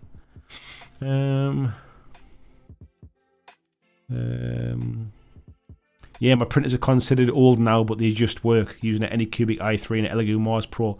Yeah, I've got a Mars Pro 2, and I've got an Elegoo Neptune 2, and for all like the resin print is relatively old. The only reason I would upgrade it is for a bigger print plate, and even when it comes to that, I don't print that much stuff that would need it really.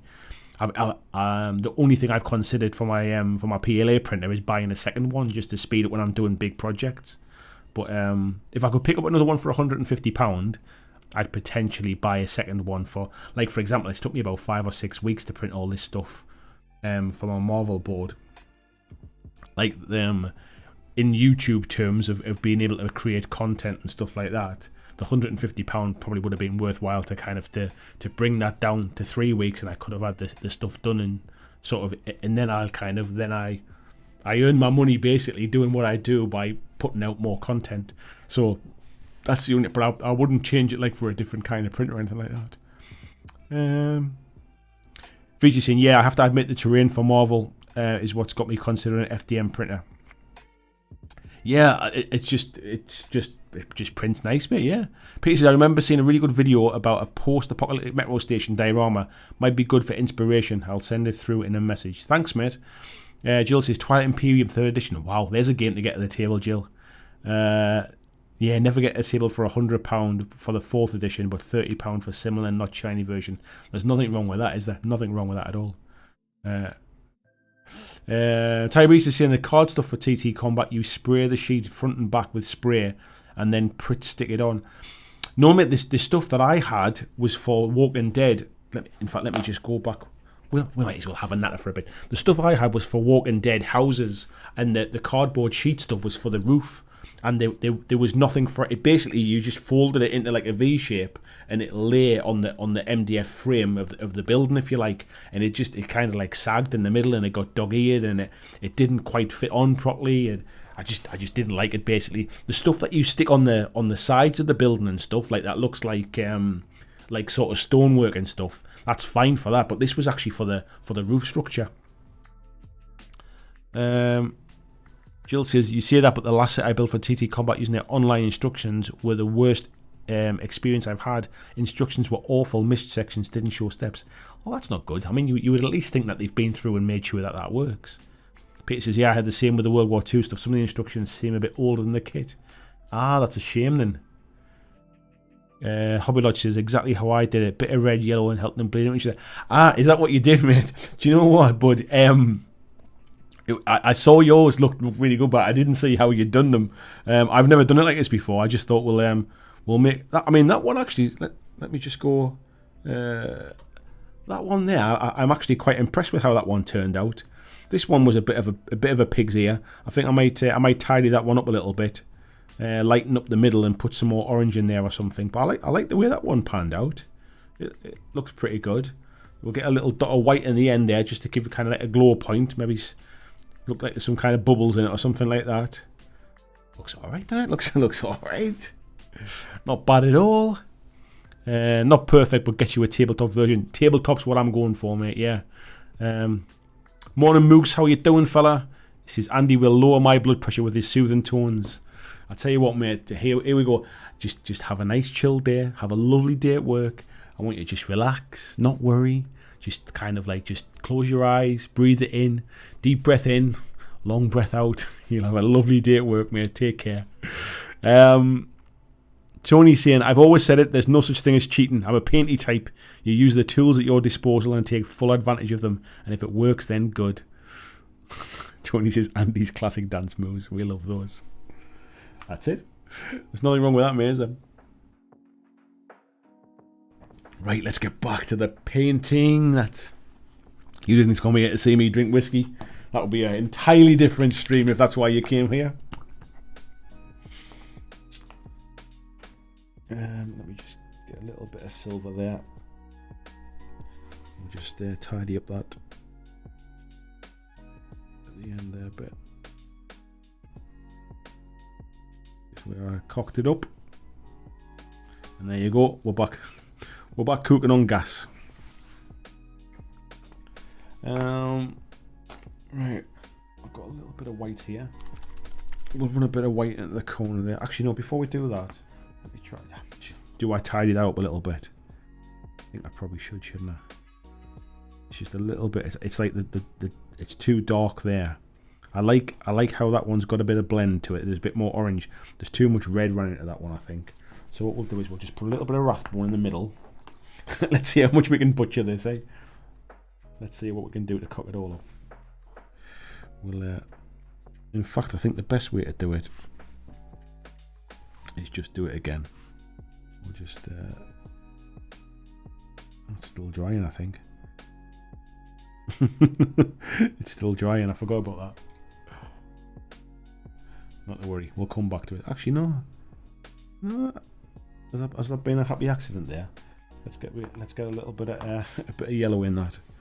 That might have been a relatively happy accident. If not, we'll always just let it dry.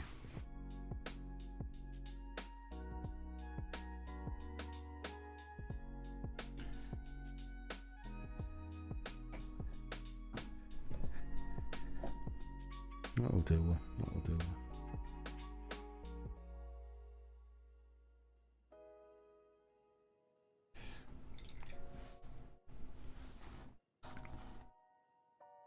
It's not bad. Right. Where else are we going to go with this? Well, what we need to do is we need to put a little bit of Gulliman flesh wash over the skin, I think. Marcus is saying just finished dry brushing the whole model with lead belcher. That's it, mate. Just follow the plans. Follow the plans.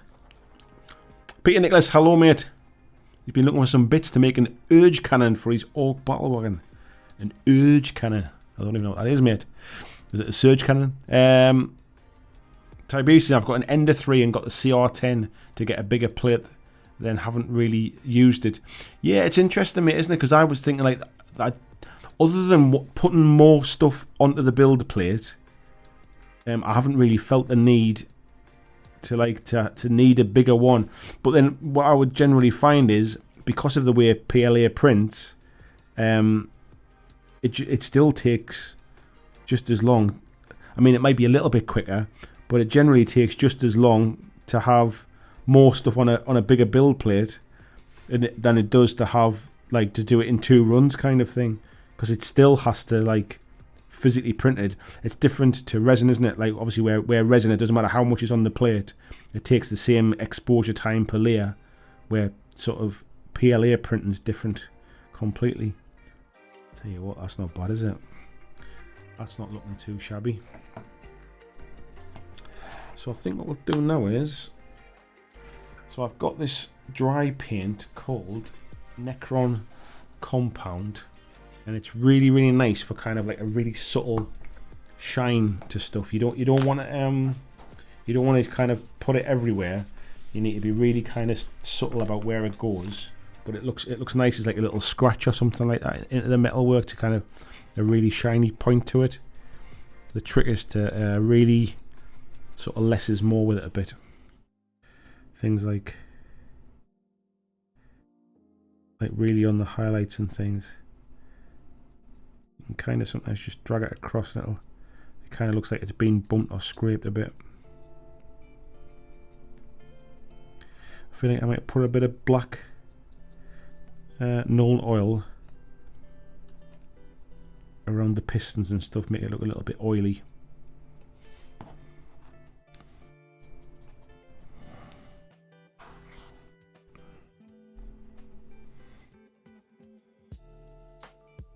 Thanks for that, Peter. Peter says, now if you would drink that entire bottle in the first half hour, that would turn it to a different stream. You're not wrong, mate.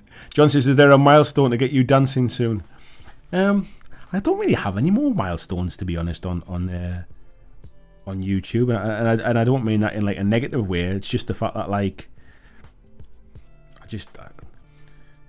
I'm not really like, it's like I'm not in this to get like lots and lots of subscribers. It's not like my success isn't based upon like if I have lots of subscribers or like how many views or anything like that. My success is just really kind of do enough to keep it going full time, basically. Like, so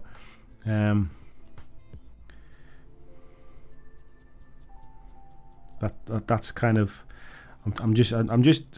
I'm more concentrating on the long term rather than like, because I used to focus on like sort of each individual video and worrying about how each one did and like kind of how many subscribers I was getting each month and all that kind of thing.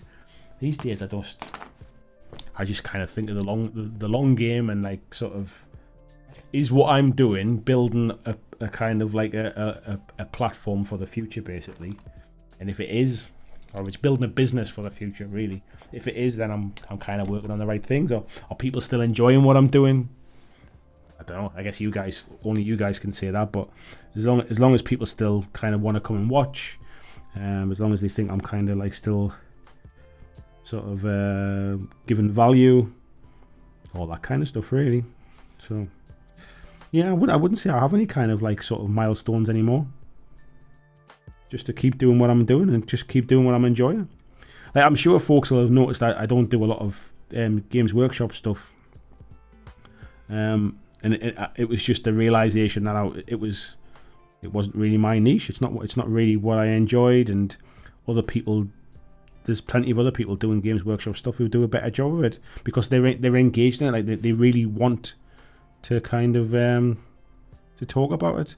Like Glass Half Dead is a prime example of a guy who absolutely loves Kill Team, and he everything he does is about Kill Team. So there's no point me doing the odd kind of like, new Kill Team. There's some new news for Kill Team today kind of thing.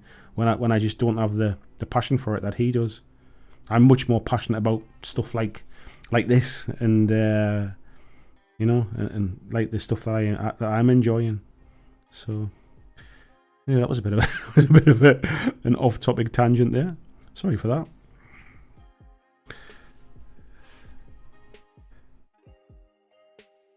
I'm just kind of running some bits of Nuln oil just to kind of dirty some bits up. Make it look a bit kind of oily and greasy in places.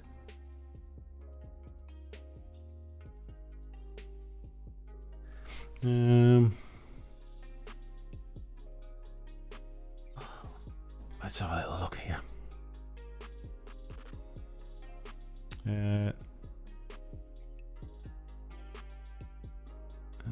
Peter said I got the War Cradle versions of the Walking Dead buildings mostly because I didn't see those cardboard routes lasting long. Yeah, to be honest with me, I bought them probably going back like 5 years ago or something like that. War Cradle didn't even do terrain back when I was buying stuff, mate. So yeah, that's why I never bought the War Cradle stuff. VG says, get something 80% good, then cock it up, going for the last 20%. That's called the VG morph method of painting. Terry says, I'll now claim I've got Andy wet blending on the model now. There you go, mate. I'm not, I have never done any kind of like technical, proper wet blending in my life. That's the closest I've get, kind of like wet blending contrast paints together. Do you know what it is? I'm at that point now with this where I'm thinking, like, I think I could maybe do something around, I'll kind of finish off around here, I think, but I think it's good enough. I just don't want to cock it up, basically, no. I think I could probably do with tidying that up at some point. I might, I think I just did. I think the contrast paints kind of start to get a bit like a jelly type thing, and I think I've just managed to kind of pull some of that yellow in. There we go. Fixed. Well, it'll dry off a little bit, I think, and then we'll just do the same with that as well. That one's a lot more red on the bottom. It's just got more red in it, I think. Just trying to pull some of that out of there. It's weird the way the contrast paints don't like set.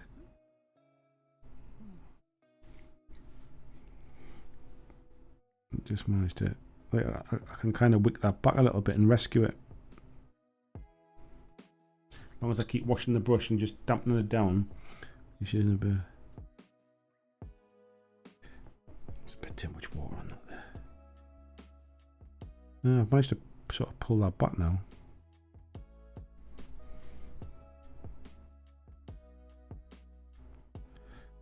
That'll ding dang do. Just need to get them. It's a bit too much. That's it. There we go. I managed to rescue that a little bit. That one at the top could maybe do with it a little bit more blending in it once it dries off, but I don't want to make it worse before I make it better. Oh, huge! I thought you meant. I might you meant urge. No, there's an idea for a channel or single video, tabletop cocktails. Do you know what it is, mate? I actually did have an idea for a video series called Happy Hour, where basically there was a drink of choice, like a cocktail or something like that, or a beer or whiskey or something, and I kind of sat and talked to somebody while we were kind of having a drink, talking about tabletop type stuff, and just call it Happy Hour kind of thing. Could do it live even. And purely on that. And I think if I had a co-host, if I had somebody I did the channel with, I think I would probably make that like a weekly thing.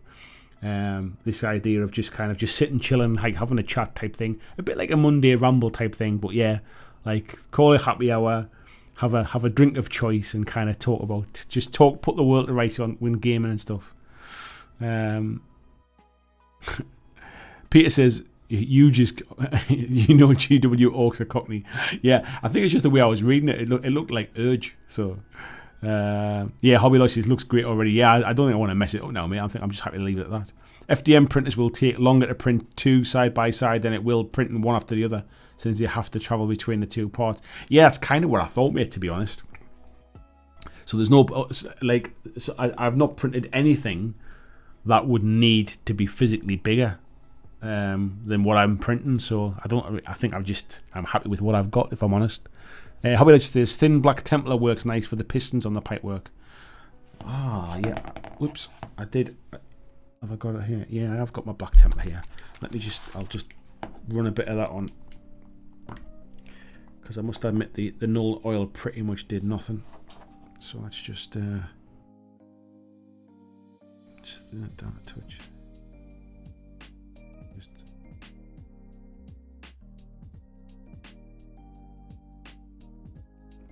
Thank you for the show, buddy. You can come again.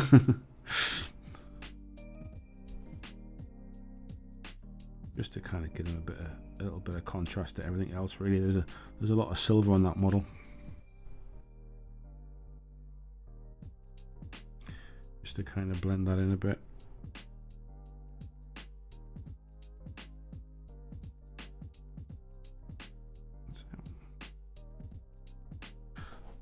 There we go, folks. Right, the only other thing to decide on is, I'm not going to do anything with that kind of light at the front there. I'm not going to do anything with this. I think what I'll do is, I've got some yellow here. Have I got some? Did I bring my yellow over? I'm not sure if I did actually. No, I mustn't have done. We'll do it. I brought orange over. No, I think what I'll do is I'll probably get some what's it called? The yellow sun something yellow. Do it in there and then come back over with the silver kind of thing. Make it look like it's got a little bit of a light in it. I'll tell you what I will do while we're just sitting chilling. I'll get some more of this brass stuff. And just tidy up some of this.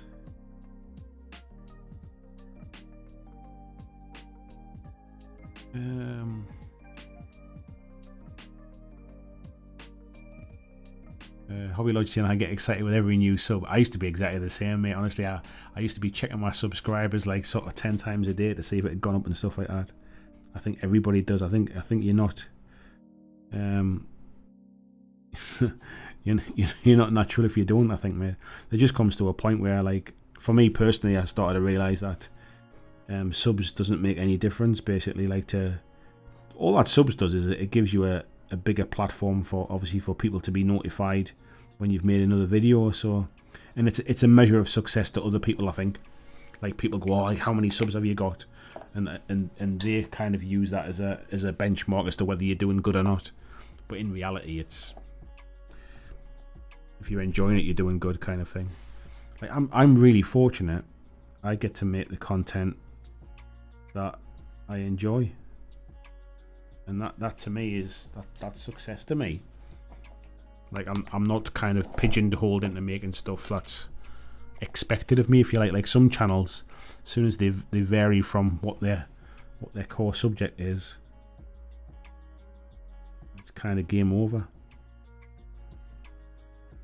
I just feel really fortunate that the community that's built up around this channel over time is still kind of, they like to come in and see the variety, basically, the stuff that I like. What else we got here?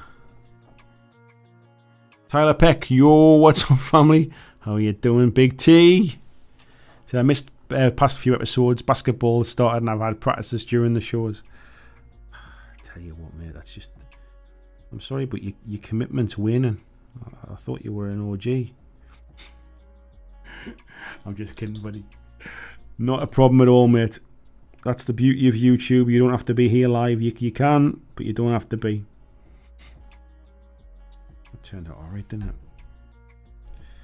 Just gonna put a little bit more into that, I think. This is that point, folks, that I always talk about, of not knowing when to stop. Normally I don't get there on a stream because I've normally got much more to do.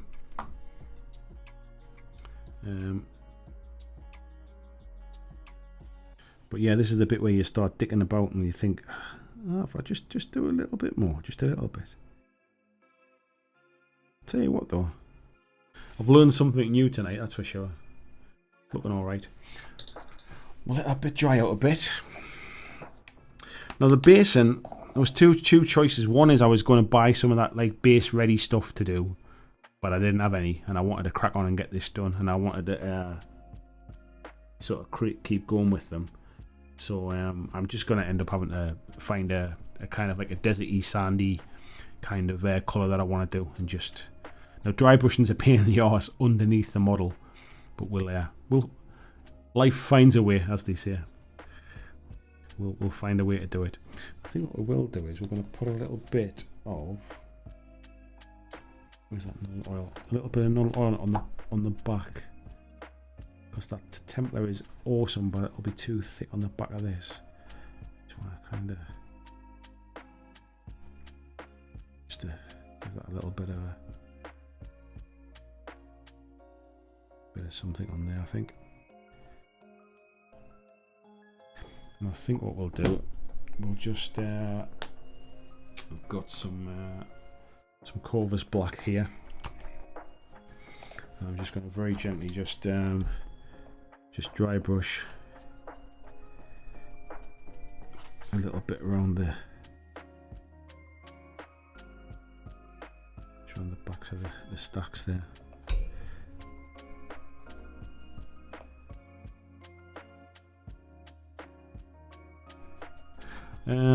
What are we up to here? Camo says, I went back to drive-through RPG and got the Malifaux Edition 2 book set bundle. Thanks for the suggestion. You are welcome, buddy.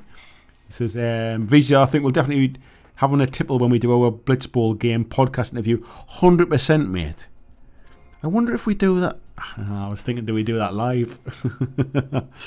We need to get it organised though, mate. We do. It's been entirely my fault. Obviously, with all of the health stuff I've had going on, I must admit I've not been in the best of fettle.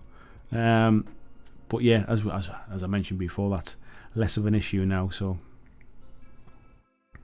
yeah, let's get it sorted, mate. It's entirely my fault that it hasn't happened yet. Right. Do not screw it up, Burtis.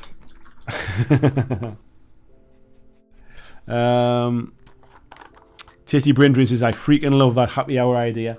Yeah, I must admit it was an idea I had like ages ago. So before I even kind of did the studio down here, because some days what I'll do is I'll take myself off for a cup of coffee and I'll sit in a coffee shop somewhere and I'll literally just brainstorm ideas for videos and like live stream ideas and try and get a bank of stuff that I want to kind of work on for the future. And it was ages ago I came up with the idea about the happy hour thing. And I just thought, it'll be a perfect kind of just like bit of a chat, make it a bit fun, make it just like we do when we're sitting here kind of thing. So yeah, at some point I think it'll definitely make an appearance, but I don't feel like I haven't really got anybody I could make it a long-term kind of thing with, because I don't have like a kind of like regular gaming sort of friends, if that makes sense. And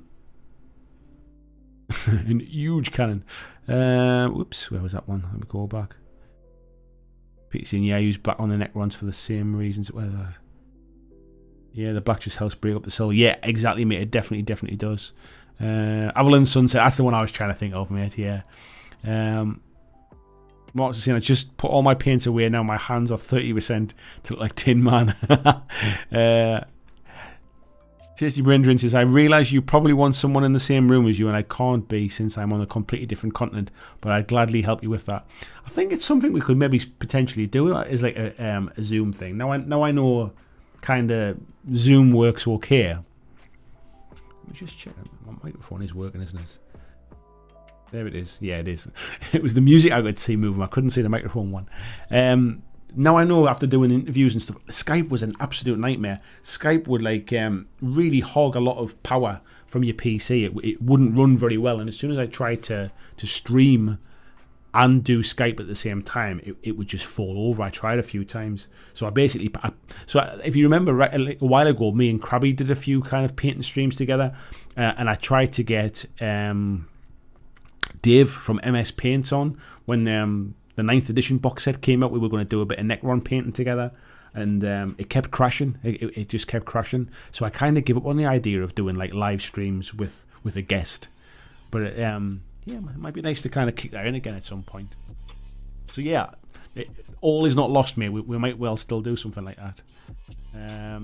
Marcus says, the nice thing is that for some reason I never end up with paint on my fingertips. I'm normally pretty clean, I'll be honest, when I'm painting. I don't really get like sort of paint on my hands. Tyler says, all good, man. I can take it. Looks awesome. Tony says, variety and openness to look into other games and minis that I like. The downside is I stick around like a bad smell. Tony, you are part of the furniture here, mate. It wouldn't be the same without you. Vijay says, yeah, I know the Asians guys have struggled to get their other content watched since they built the channel on Underworlds. Honestly, I have absolute sort of like support for anybody that does any kind of content creation, be it podcasts, be it blogs, be it painting videos, be it kind of sit and chat stuff, be it Twitch streams. Like, it's so hard to do over. It's not life changing. Let's be honest, that kind of thing. We're not making new hearts here. It's not heart surgery, but it's difficult to do, to be creative over a long period of time and come up with fresh ideas, especially when you're doing it on your own as well.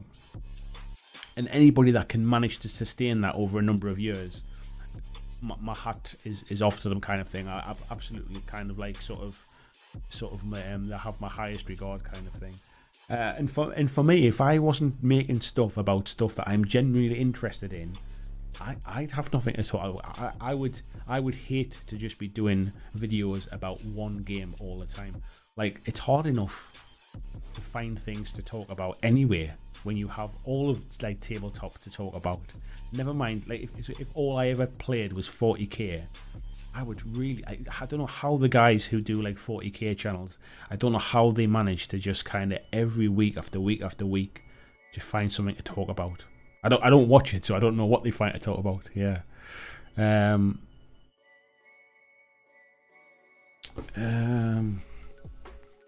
Where are we at here? Vijay says, the Asians guys. Jill says, if you get the right base colour, you don't need too much dry brushing under it. You just looks like a shadow. Yeah. Vijay says, sometimes in the next few weeks before the club reopens. 100% mate. Yeah, let's do it. Tony says, open up with the House Martins happy hour. Shame that YouTube would wave the copyright stick. I'll have to just sing it, mate. It's happy hour again. Say, I'll have to just sing it instead. You don't want me singing. Tissy Brain Drain says Skype is really problematic. So when you're streaming with like Streamlabs like I do, it tells you in the corner of the screen what your PC like what the CPU percentage usage is. And at the minute, so with me, kind of like I've got two cameras on, I've got the microphone on, I'm streaming, I'm using the same PC for the internet as well to check the stream and stuff, and it's running at like 9% CPU. It's kind of bouncing between 9 and 12%. When I had I've got a new PC now as well. I've had that for about a year now, the new PC. When I had my old PC and I ran, it used to run, like a normal stream would probably run at about 25-30%, something like that. When I tried to do it with Skype, it would just ramp up to like 90%. It would just go nuts. Skype just had something wrong with it, basically, that just used to eat up the CPU usage. I've got no idea why. I tried doing loads of different tests on it to find out why, and it was Skype every single time. And it was before lockdown and stuff like that. Was it before lockdown? Was it during lockdown? I forget, but sort of Zoom wasn't something I'd really heard of at the time. But yeah, the interviews I've been doing with folks, I've been doing over Zoom, and it's been nice and solid. So I should look to maybe get some streams back in, like sort of get some extra folks into the streams and stuff. VG saying MS Paint's new video is awesome. I started watching it, mate. I'll be honest, I ended up turning it off halfway through because it didn't get to the point of the painting tips. I just heard him complain about everybody else's videos. No worries, Tasty Brain Drain. Hobby Lodge says, you're always welcome on the Twitch stream, bud. Be like me, bringing a Premier League into my conference stream. Yours is not a conference stream, mate. I would gladly join you, mate. I'm just happy to have folks to talk to, I'll be honest. People who share the same stuff that I do. John says, that sounds like writing sermons, coming up with new content every week. Do you know what, mate? I guess in a weird way, it's exactly that. The difference is, do you wait until like a Saturday night to go, oh damn, I've got to say something in the morning, what am I going to come up with? Because I will literally sit here all week like racking my brains, like what am I going to talk about on Monday? And I will literally not make any decision, kind of thing.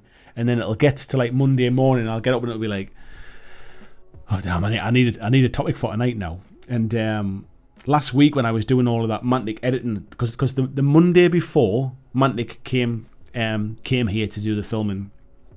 So I spent all day on that Monday, like actually just in here filming from about, I think it was about 10:30 to about 4 o'clock. And then I got tidied up, got ready for the Monday night stream. So I think that Monday night stream, did we talk about... Oh, we talked about game stores. So I'd already had the idea of what to do for that one. But I had no time to prep, really, to be fair. And then that entire week, so Tuesday right the way through to the following Monday, I was editing all of the Mantic videos, all of the different ones that you'll see. So there's like 7 sort of sort of parts of the kind of how to play Dead Zone stuff, and then there's an 8th video which is like a kind of like a demo game.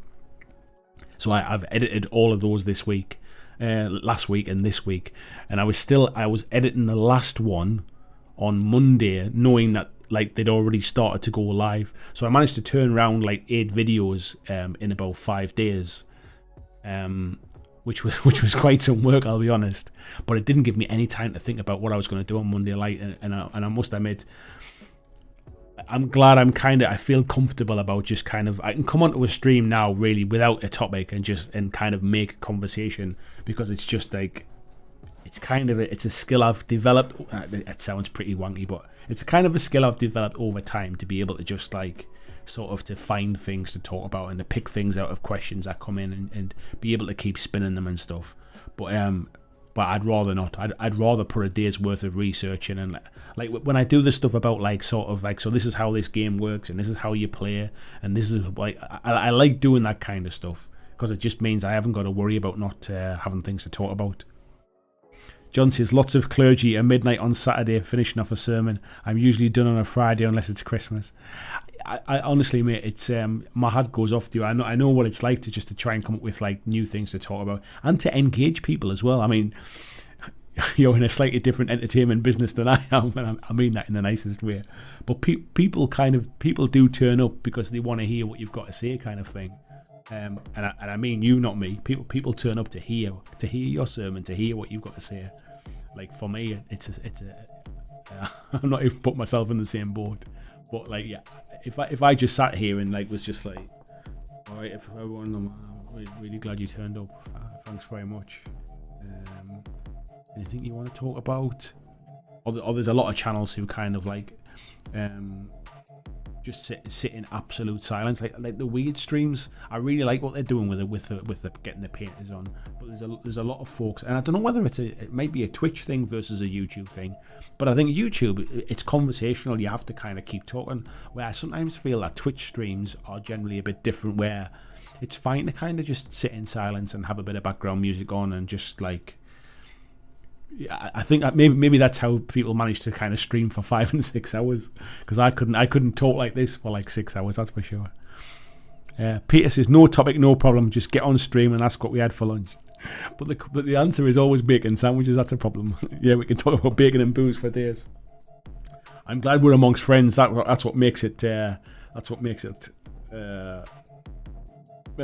it easier. Hobby Lodge is saying, yeah, Twitch streams can be like that. Yeah, it feels alien to me, mate, to have that silence. Like for me, if I stop talking for too long, it feels like, oh well, surely everybody's just going to switch off, kind of thing. It feels a bit weird.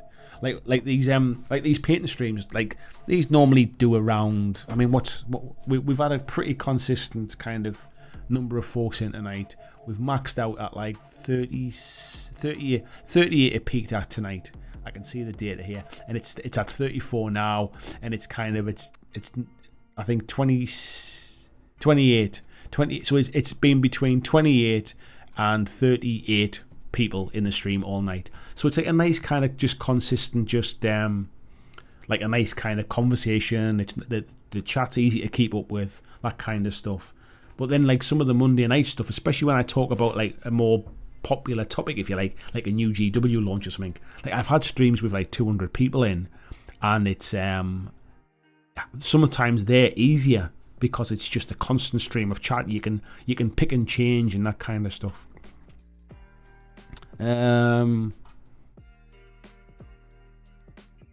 Yeah, it tends to be because you do for 5 or 6 hours. Yeah, you're right, mate. I've done 10 hours. I think the longest stream I've done's been about 3.5, 4 hours, and it's tiring just kind of keep going as well. John says, it must be proper talent streaming and chatting. In the voice chat on Discord, I couldn't even talk at all while painting. It's weird. I used to do a lot of presentations and stuff like that at work and things like that, so I'm kind of used to presenting to people, so it doesn't make me nervous kind of talking to folks and things like that. And obviously I'm just sitting here on my own in the room, I'm staring down the lens of a camera kind of thing. It's not like, I don't feel like I'm talking to people, so the numbers are almost irrelevant really. It's the chat that kind of keeps like the chat that keeps things flowing kind of stuff. But But yeah, I don't really find it too difficult. In real life, I'm not not really this chatty, to be fair. But yeah, I guess it's something that you'll learn over time. That's for sure. What I've certainly found is I can paint quite happily sitting having a conversation, but I do struggle to build stuff. Like when I'm building the terrain or I'm building minis like I was last week, I feel like it takes a lot more of my concentration. So there's some things I definitely should do while I'm streaming, and there's some things I should probably I shouldn't do. Yeah, Jill saying, yeah, it's hard as hell. I do the 24 one. Yeah, of course, yeah. I must admit, when I finish a stream mine like tonight, it's quite hard to switch off afterwards. Like I feel kind of like quite sort of like wide awake. I feel a bit wired after I finish, and I think it's that constant just talking all the time. I think it just kind of like my brain doesn't just go right, time to switch off, time for bed kind of thing when I'm finished. I do have to kind of like sit for a while and like sort of wind down. I normally have like a cup of tea or something like that and put something on the TV and try and wind down a little bit. I can't turn the thing off here 11 o'clock and just like head off to bed kind of thing, which then generally means I sleep a bit later the next day. So it's like working a little bit of a night shift at times. Let me just scroll up here a little bit. Solo Wargaming Show, hello matey. Says I keep scraps of paper with topics from top 5 lists to reviews to industry news and specific games. I never get to them and toss a lot after a few months because they're no longer relevant. I've got similar things, mate. I've got like notes on my phone where if I think of a new idea or something like that, or if I see something, if I'm on Facebook during the week and I see something, a little bit like when I talked about that news about night models this week, I saw something on Facebook, so I pop it into the notes on my phone, and I have like little list of things to talk about. Some things are really good. Some topics are really good as a video that you can kind of put the research in and edit them and kind of have like images over the top. I try to do when I do the research topics for Monday nights, I like to try and put those pictures in and kind of a bit more like a presentation, just because I think it's visually more interesting. I think if people are sitting watching, so I do like to kind of put a bit of effort in and stuff like that. But yeah, sometimes it depends on what kind of a week it's been, and sometimes I haven't had the time to do the research or something like that, or something's changed. Like the thing I was going to talk about, kind of like it's done its death by the time the Monday comes around. So yeah, it's still fun. Doesn't matter what the topic is, I still enjoy doing it. Jill says, can do it no problem. Chatting is easy but mentally exhausting. It's surprising how tiring it is, really. Hobby Lodge says, yeah, my best nights are when there's an active chat. The hours just disappear and I tend to get a lot of work done.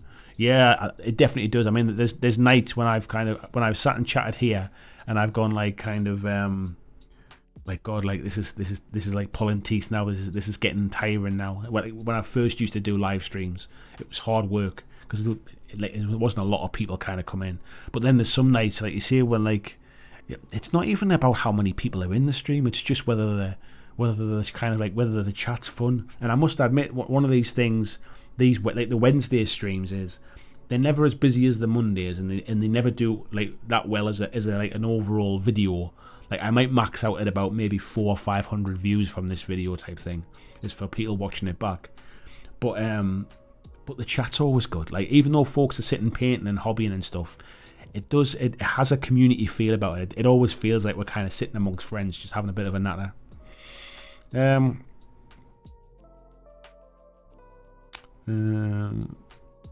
Peter saying it's still bacon famine for me, but at least I've had ham and chips yesterday for my tea.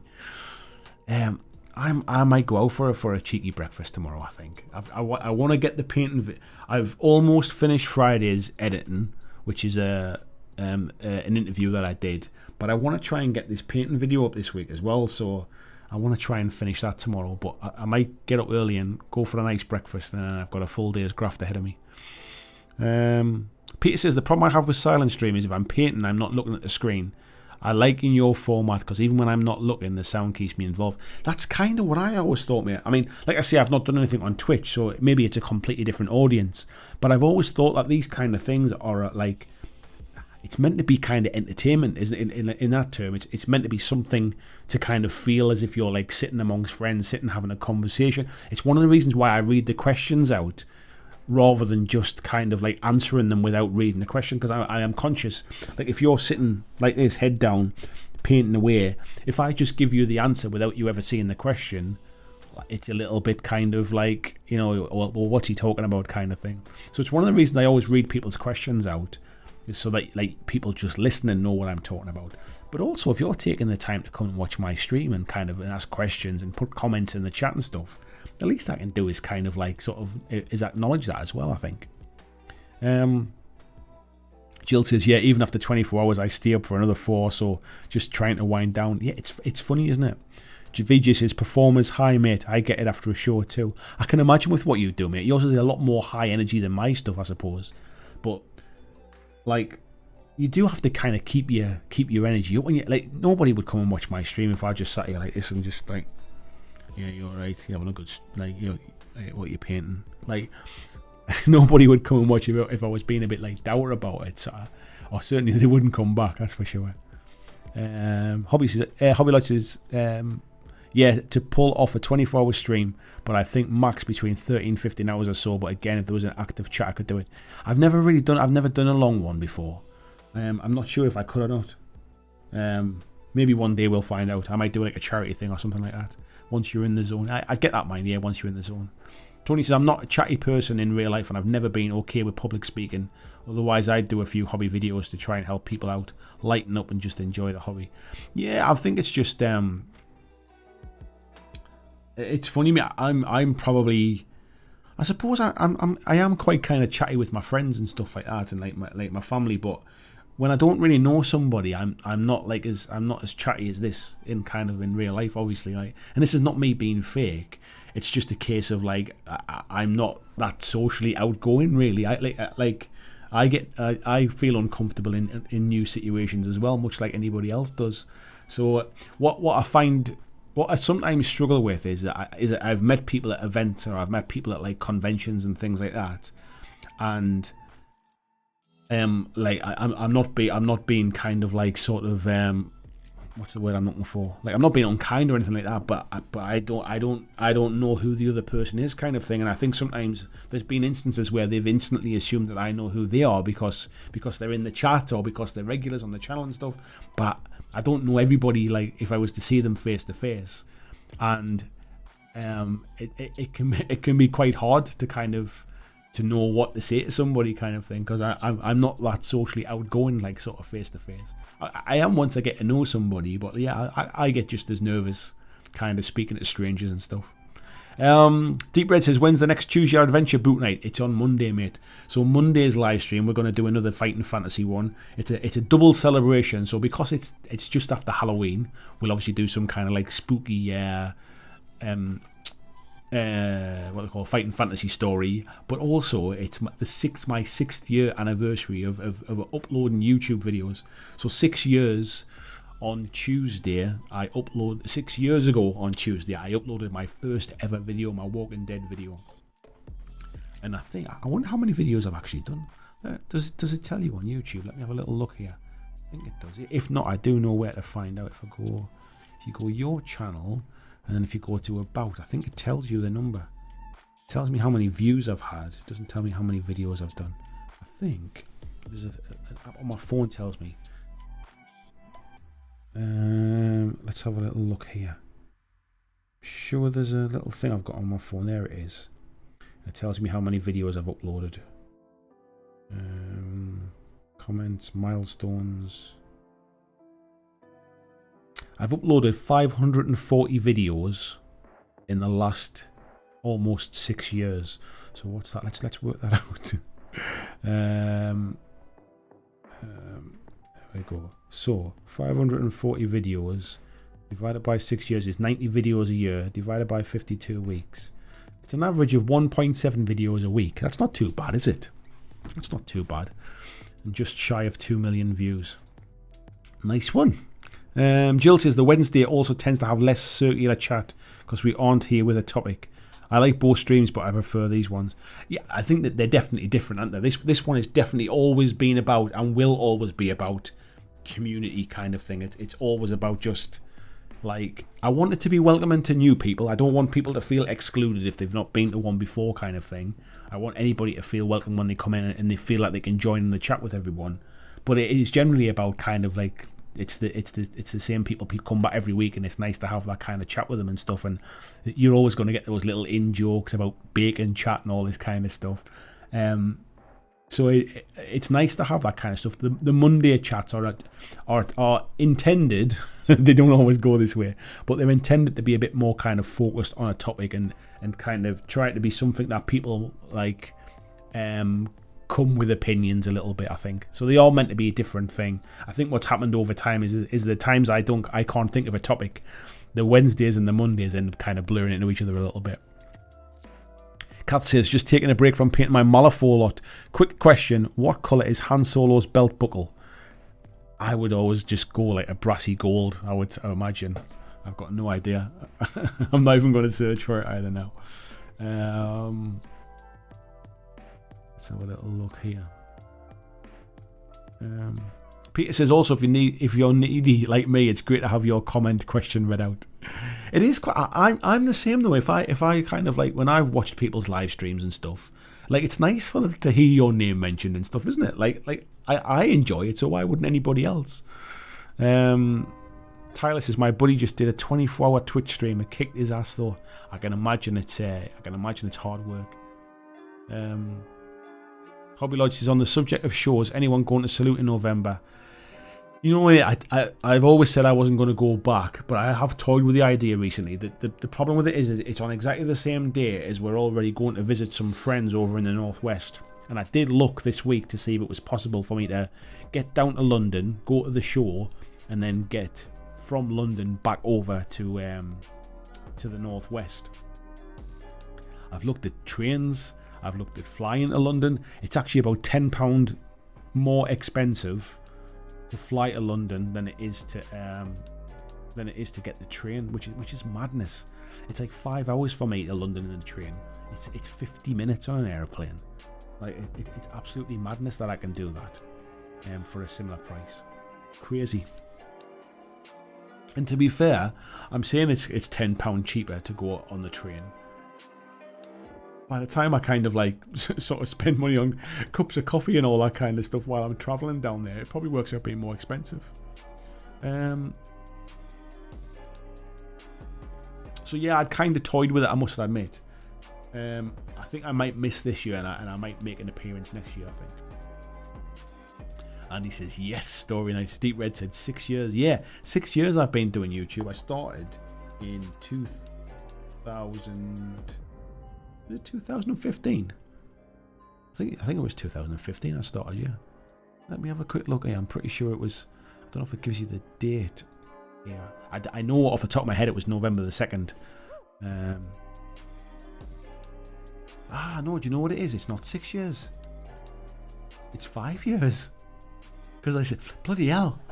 It's 5 years, mate. It's not 6 years. I started... when my son was born at the end of October, and my son was only about a month old or something, just over a month old. No, he wasn't even a month. He was only a few days old. Is that right? Sorry, no. My son was born at the end of September, and I started at the start of November. It was only about a month old, so it's only been 5 years. I don't know why I thought it was 6.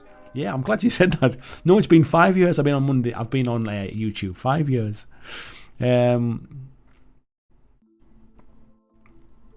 Tony saying, yeah, Fighting Fantasy Monday. Peter says, Monday Fighting Fantasy. I have the day off. First time I'll catch a complete one. Now we'll certainly die in the first alley and our corpse will get robbed. Deep Red says, I can remember the first video of yours I saw was the table build. Do you still have that table? I don't, mate, actually. No, unfortunately. I ended up getting rid of it because I needed something that was... that would double up as storage. So what I did was I built this table that I've got here, and this table is basically like 3 Kallax units. So that underneath it I can fit my PC in it. I've got storage boxes in there. So down here I've got like shelves and stuff. I've got my bottle of water. Also got my bottle of whiskey. So there's places where I can store like mats, I can store terrain, I can get my PC in there. I've got a little shelf here that's got my like my audio equipment and stuff on it. So it was more as I started to do more video stuff, I needed something that was perfect for gaming, but it wasn't good for like streaming and stuff. Vijay says more in jokes about Andy and swimwear. I did get a thingy the other day, asking me about did I want to do a collaboration about, I can't remember what it was. It was something random, but I'll have to try and dig it out. But yeah, I'll see if I can find it. Tony says, looking at my Cult of the Burning Man box here, yes, definitely a white prime and dust off the oil paints. I'm looking forward to see what you do with that, mate. Tyler said, have you decided on a painting challenge? I haven't, mate, if I'm perfectly honest. I kind of completely skipped my mind. Peter says, BlackJack Speedo Legacy, now featuring Raid Shadow Legends. John says, right, that's all 30 of the little guys built. Thanks, John. Thanks for popping in. And I will see you next week as well, mate. Where John and I are going to have a game next week. So yeah, I'm looking forward to that, mate. Thanks for the message about that. Hobby Lodge says, crikey, I'm fortunate I live about 30 minutes from the XL. Yeah, it's like a 5-hour train journey for me, mate. It's not fast.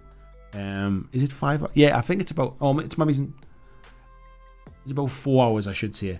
It's about 3 hours 10 minutes to London, and then it's like another hour to get from like St Pancras or whatever across to the London Docklands. It's a bit of a pain in the backside. It's a bit of a pain of a journey.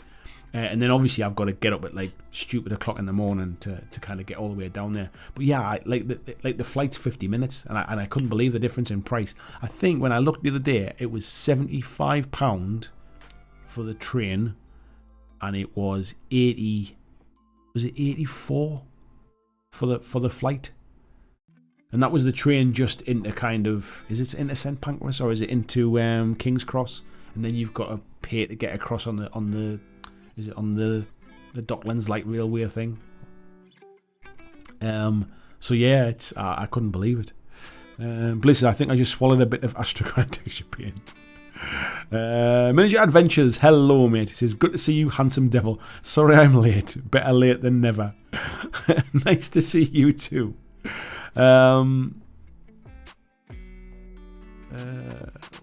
Peter says, I mean, sorry to hear that, please. What was that? Yeah, just swallowed the pain. That was what it was. Miniature Adventures says, you are the reason I started my channel. Such an inspiration and still are. Thank you very much, mate. I didn't realise that, but it's very kind of you to say so. Yeah, I just want folks to kind of enjoy the hobby, and if part of their hobby is kind of doing a bit of YouTube stuff, so much the better as well. Jill says, yeah, Edinburgh to anywhere racks up the cost pretty quickly. With my knees, I can't drive. Makes most conventions just too expensive. Yeah, I mean, I guess I kind of look at them these days as is it worthwhile for me as a channel as well? Am I going to get something out of it as much as the hobby side of things? Because I don't earn the money that I used to earn when I had a full-time job. I had plenty of spare cash that I could, if I wanted to go to London for a few hours for a hobby convention, like the money side of things wasn't really an issue. These days, obviously, money's a bit tighter because I don't make anywhere near what I used to earn. So I have to look at them as, is it like from a business point of view as well? Is as much as I would like to go, am I really going to get anything out of it? Like it's a lot of money to spend on a trip to London for essentially what turns out to be about 3 hours in a convention. So I have to kind of weigh those options up. It's a bit different when I go to see like UK Games Expo. I'm there for like 3 days. I get to meet up with people, and I make a bit of like a mini weekend of it, or a mini holiday almost. I don't think it'll harm me, but it's horrible. Jill says, right, I'm off to bed, folks. Take care, Jill. Thanks for popping in. And Peter saying, yeah, rock-shaped sugar instead of cubes. Yes, definitely. Right, I'll tell you what we'll do. And what time is it now? It's coming up at 10:02. We'll I'll show you the finished bit. I'll show you what we're up to. There's a couple little bits I want to touch on at the end. Hobby Lodge is saying, yeah, we love UK Games Expo. We'll be back next year. I love it, mate. It's it's definitely my favourite one. So here's where we got to. I don't think that's looking too shabby, is it? That looks pretty decent. I'm sure that it'll look all right fighting against these bad boys. We get them on the table together. So the only thing I want to do is I want to just get a little touch of white, and I'm just going to put a touch of white into the. He screws it up. He says, I'm just going to get a little bit. I just want to kind of put a little white.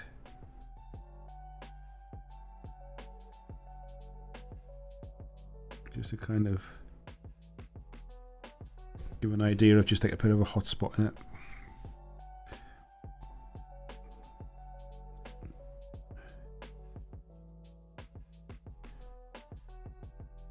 We can always blend that in as well with a bit of yellow over the top if it looks wrong.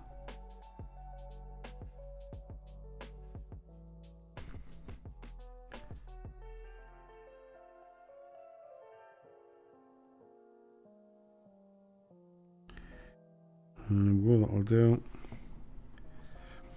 I'll just try and drag that out a little bit. And here as well, just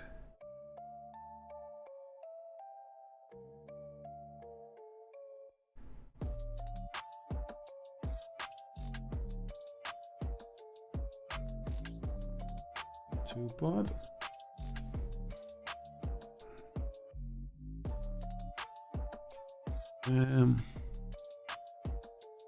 Looks great, thank you, mate. Tony says, Andy, you started me down the rabbit hole of scenics with the Kings of War challenge. That started me off with scenics and terrain. Thank you. Thanks, mate. Miniature Adventure says, looks amazing. Thank you very much, mate. Tony says, looks fabulous. I'm happy with how it's turned out. It's not very often I kind of do something on a stream and kind of get to the end of it, but this one's... The idea with this was to basically kind of just keep it quite simple, and I think I've managed to kind of achieve that, really, of what I was trying to do. I'll tell you what we'll do. We might as well just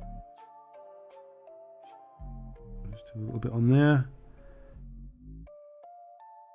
And I'll tell you what I'll do very, very quickly. I'll just get this Jackaro orange. And I'll just put a little dot on the on the heads of these as well, just to give a little high spot.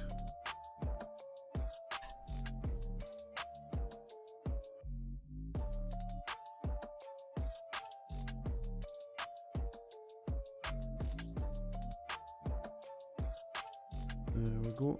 What I'll do is tiny little bit on the front corner there as well.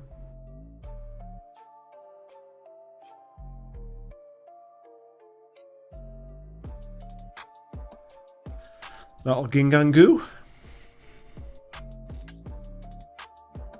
Or ding dang do even. Don't do it, Birdus, don't do it. I've got the temptation to keep going now, that's the problem.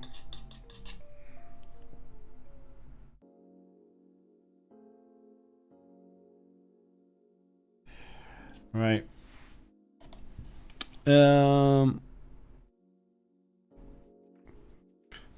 So yeah, I think we've achieved what we set out to do.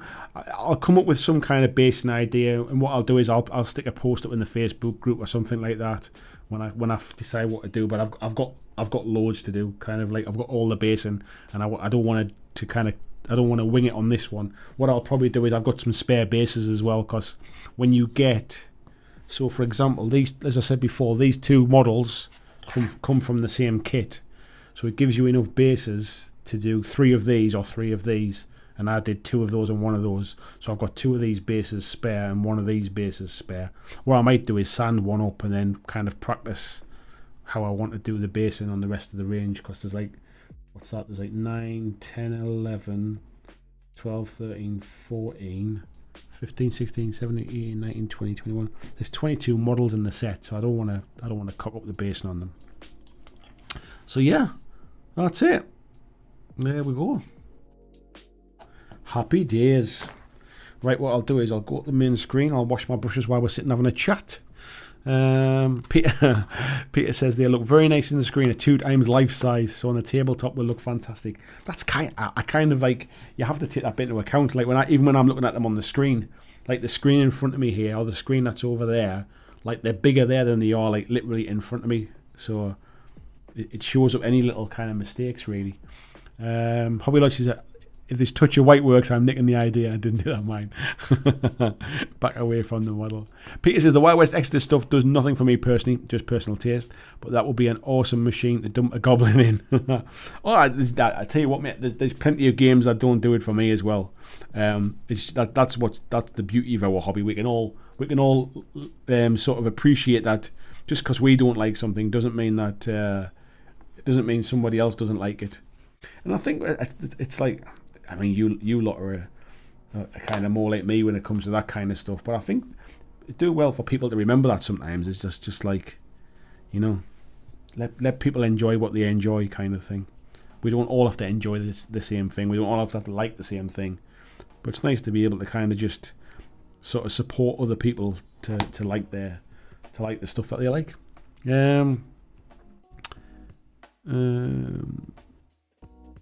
Yeah, it shows any glaring errors. It does that, but sometimes, like, you're saying it shows any errors, but sometimes it doesn't matter if there's any errors really. Like, if you can't see them at normal scale, don't worry about it really. Don't worry about it.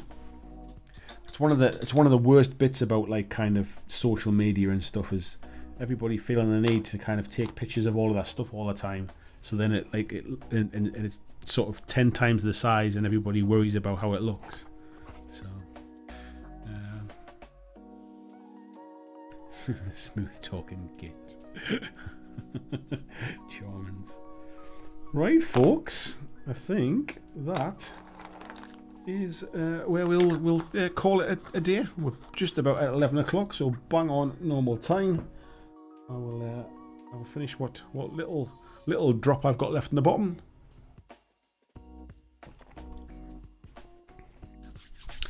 And we'll call it a night. So, folks, thank you very much for joining me tonight. Don't forget, there'll be more videos this week. Please do check them out.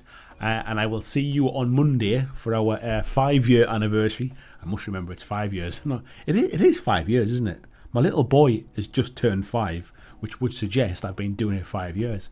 I feel like I said it was 5 years. It was 4 years last year. It's definitely 5 years. Yeah, been doing it 5 years.